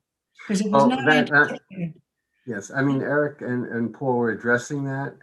Mhm. We're actually reducing the impacts in the peak hour that were approved originally because we've changed the mix and eliminated, and to build this, we've eliminated several buildings and eliminated the hotel and the restaurant. So so our study, initial study and follow-up study shows that in effect, we are reducing the amount of traffic that the facility will produce, and that's in our original study.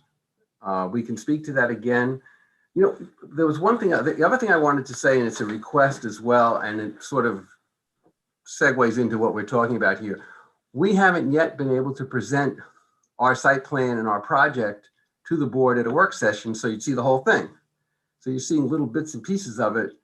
And so I'm going to ask is if we could make our presentation to the board with our site plan and our entire operation presented to the board at a work session, at the next work session, if that's possible, on the 28th. And I think that would help everybody because you'd see the project and how it's envisioned. And a lot of the questions you're asking will be answered in that presentation. So would that be a build out of the site? Is that what you'd present? A Yeah. build out of the site? Yeah, we'll show the site plan, the operation. You'll get soup to nuts, the whole thing. Did you have to amend the lease to change the uses? No, the uses are included within the lease. It's anything that's permitted under the zoning.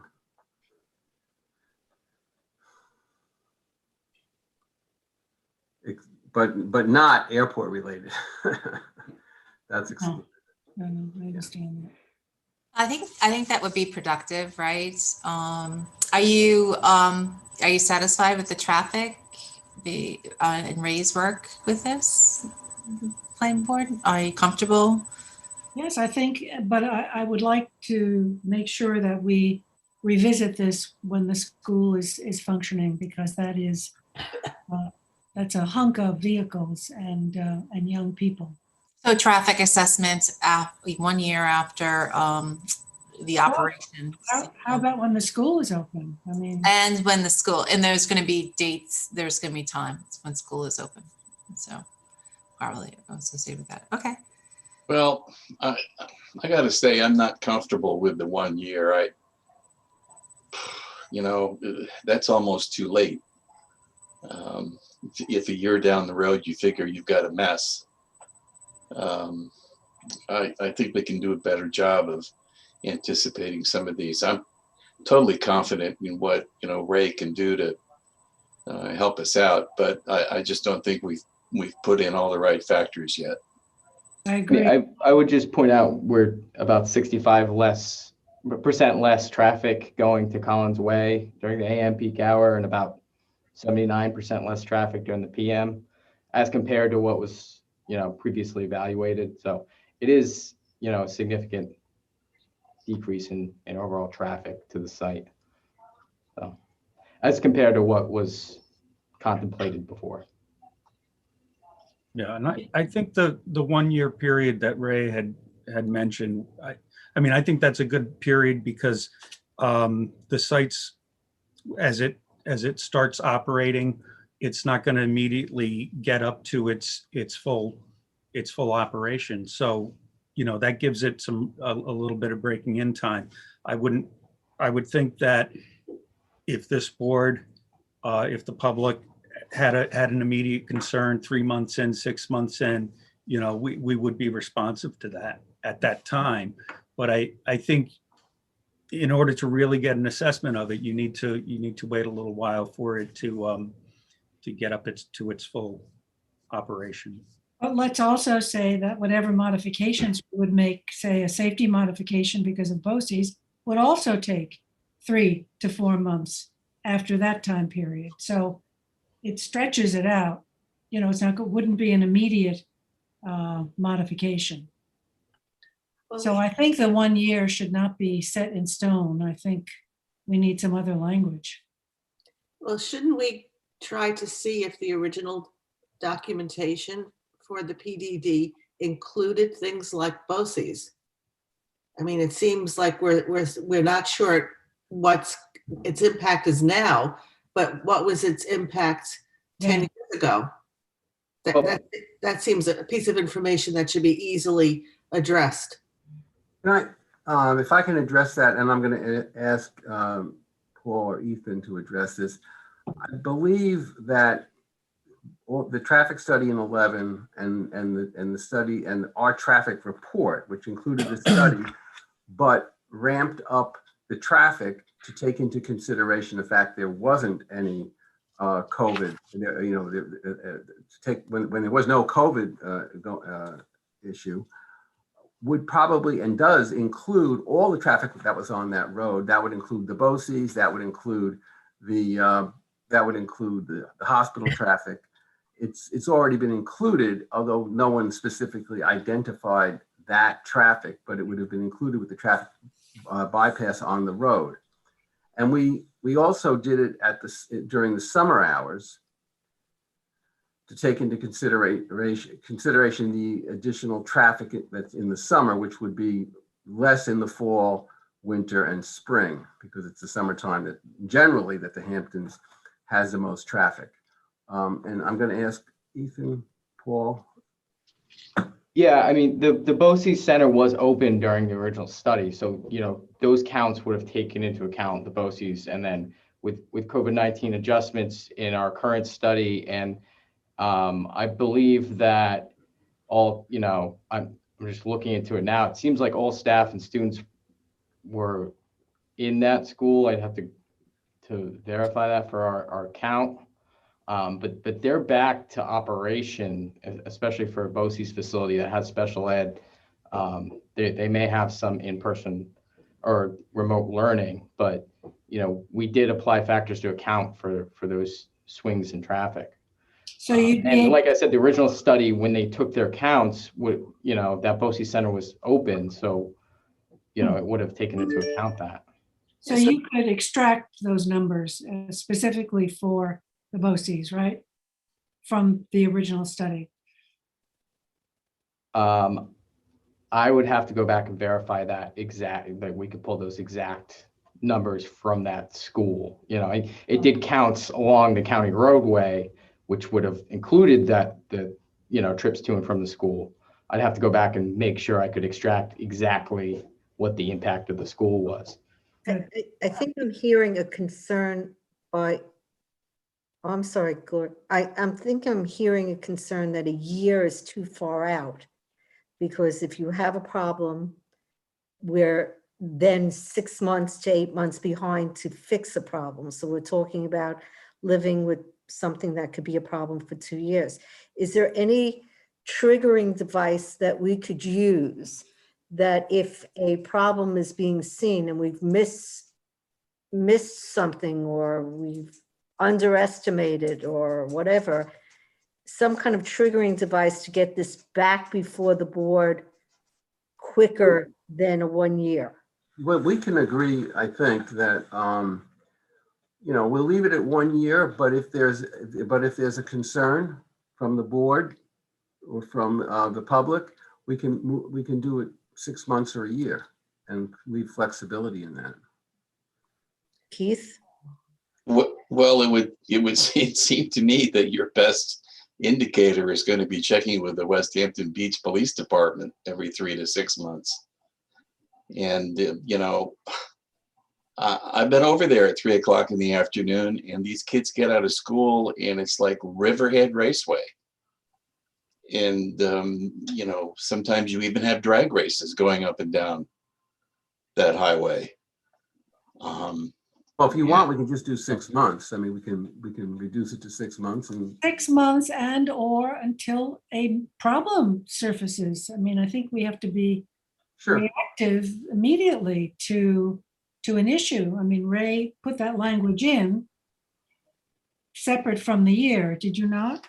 You Ray? could put it where like a report at 6 months should come in from the applicants on how it's going on. Would that be good?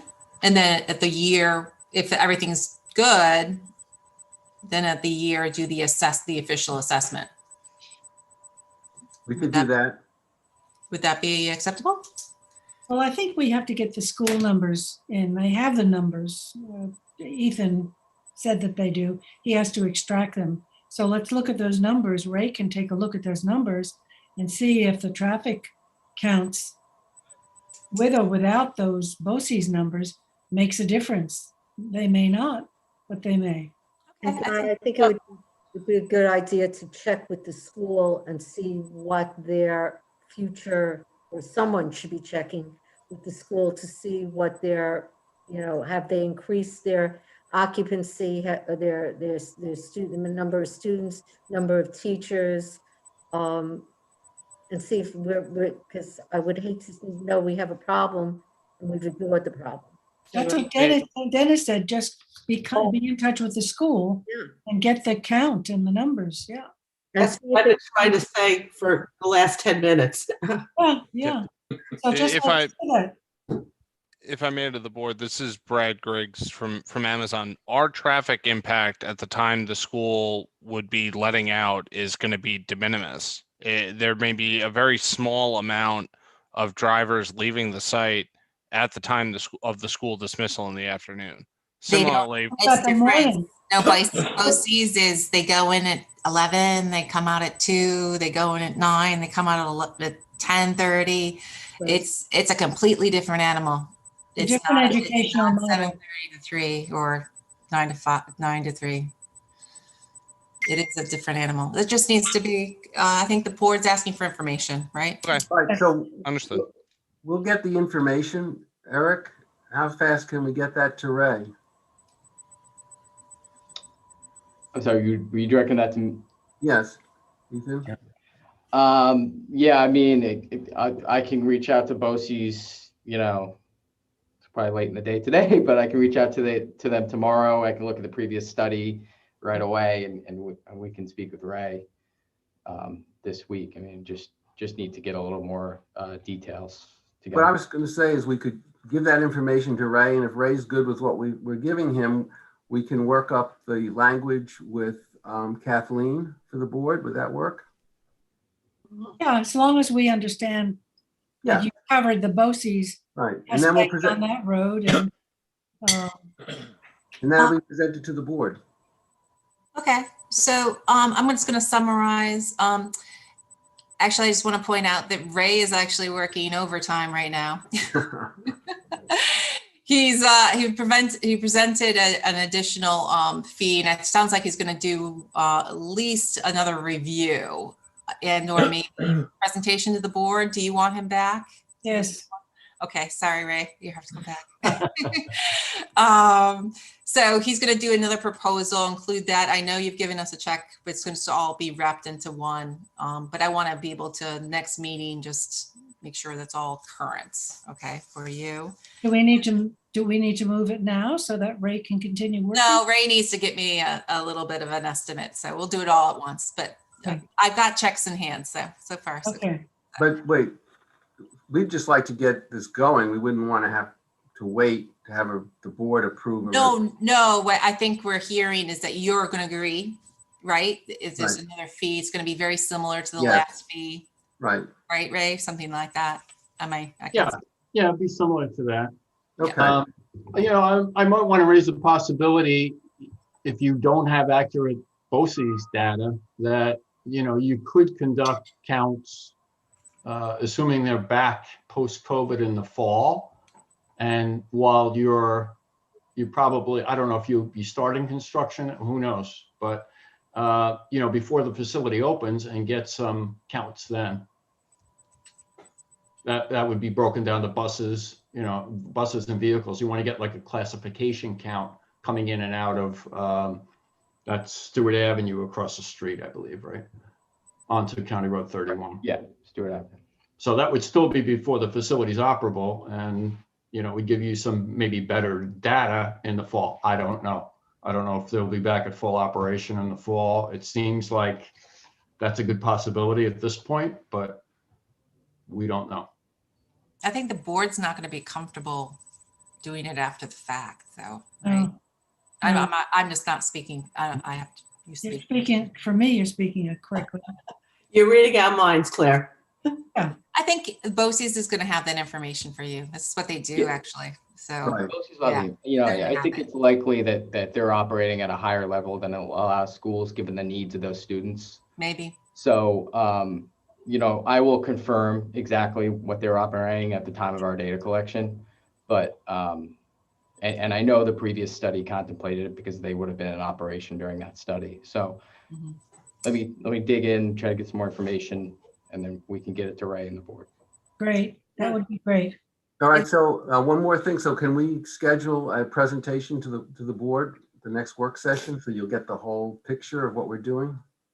How about it after the next one, March? We really are trying to move this along, and we've been doing this a long time now. So Why can't we do it on the 25th? Yeah. 25th of February. Yeah. Yeah.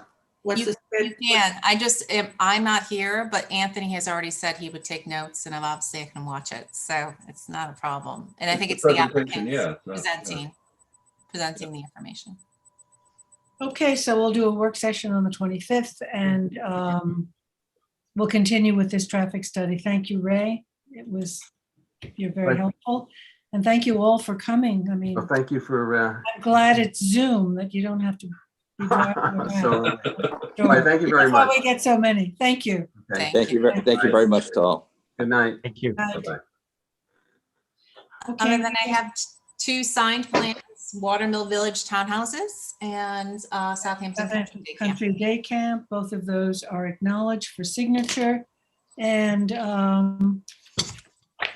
we are adjourned Motion. until 6 o'clock. Motion by Beth, second by Gloria. All in favor? Aye. Aye. 6. 38 minutes. See ya. Okay. Yeah, it's 5:22.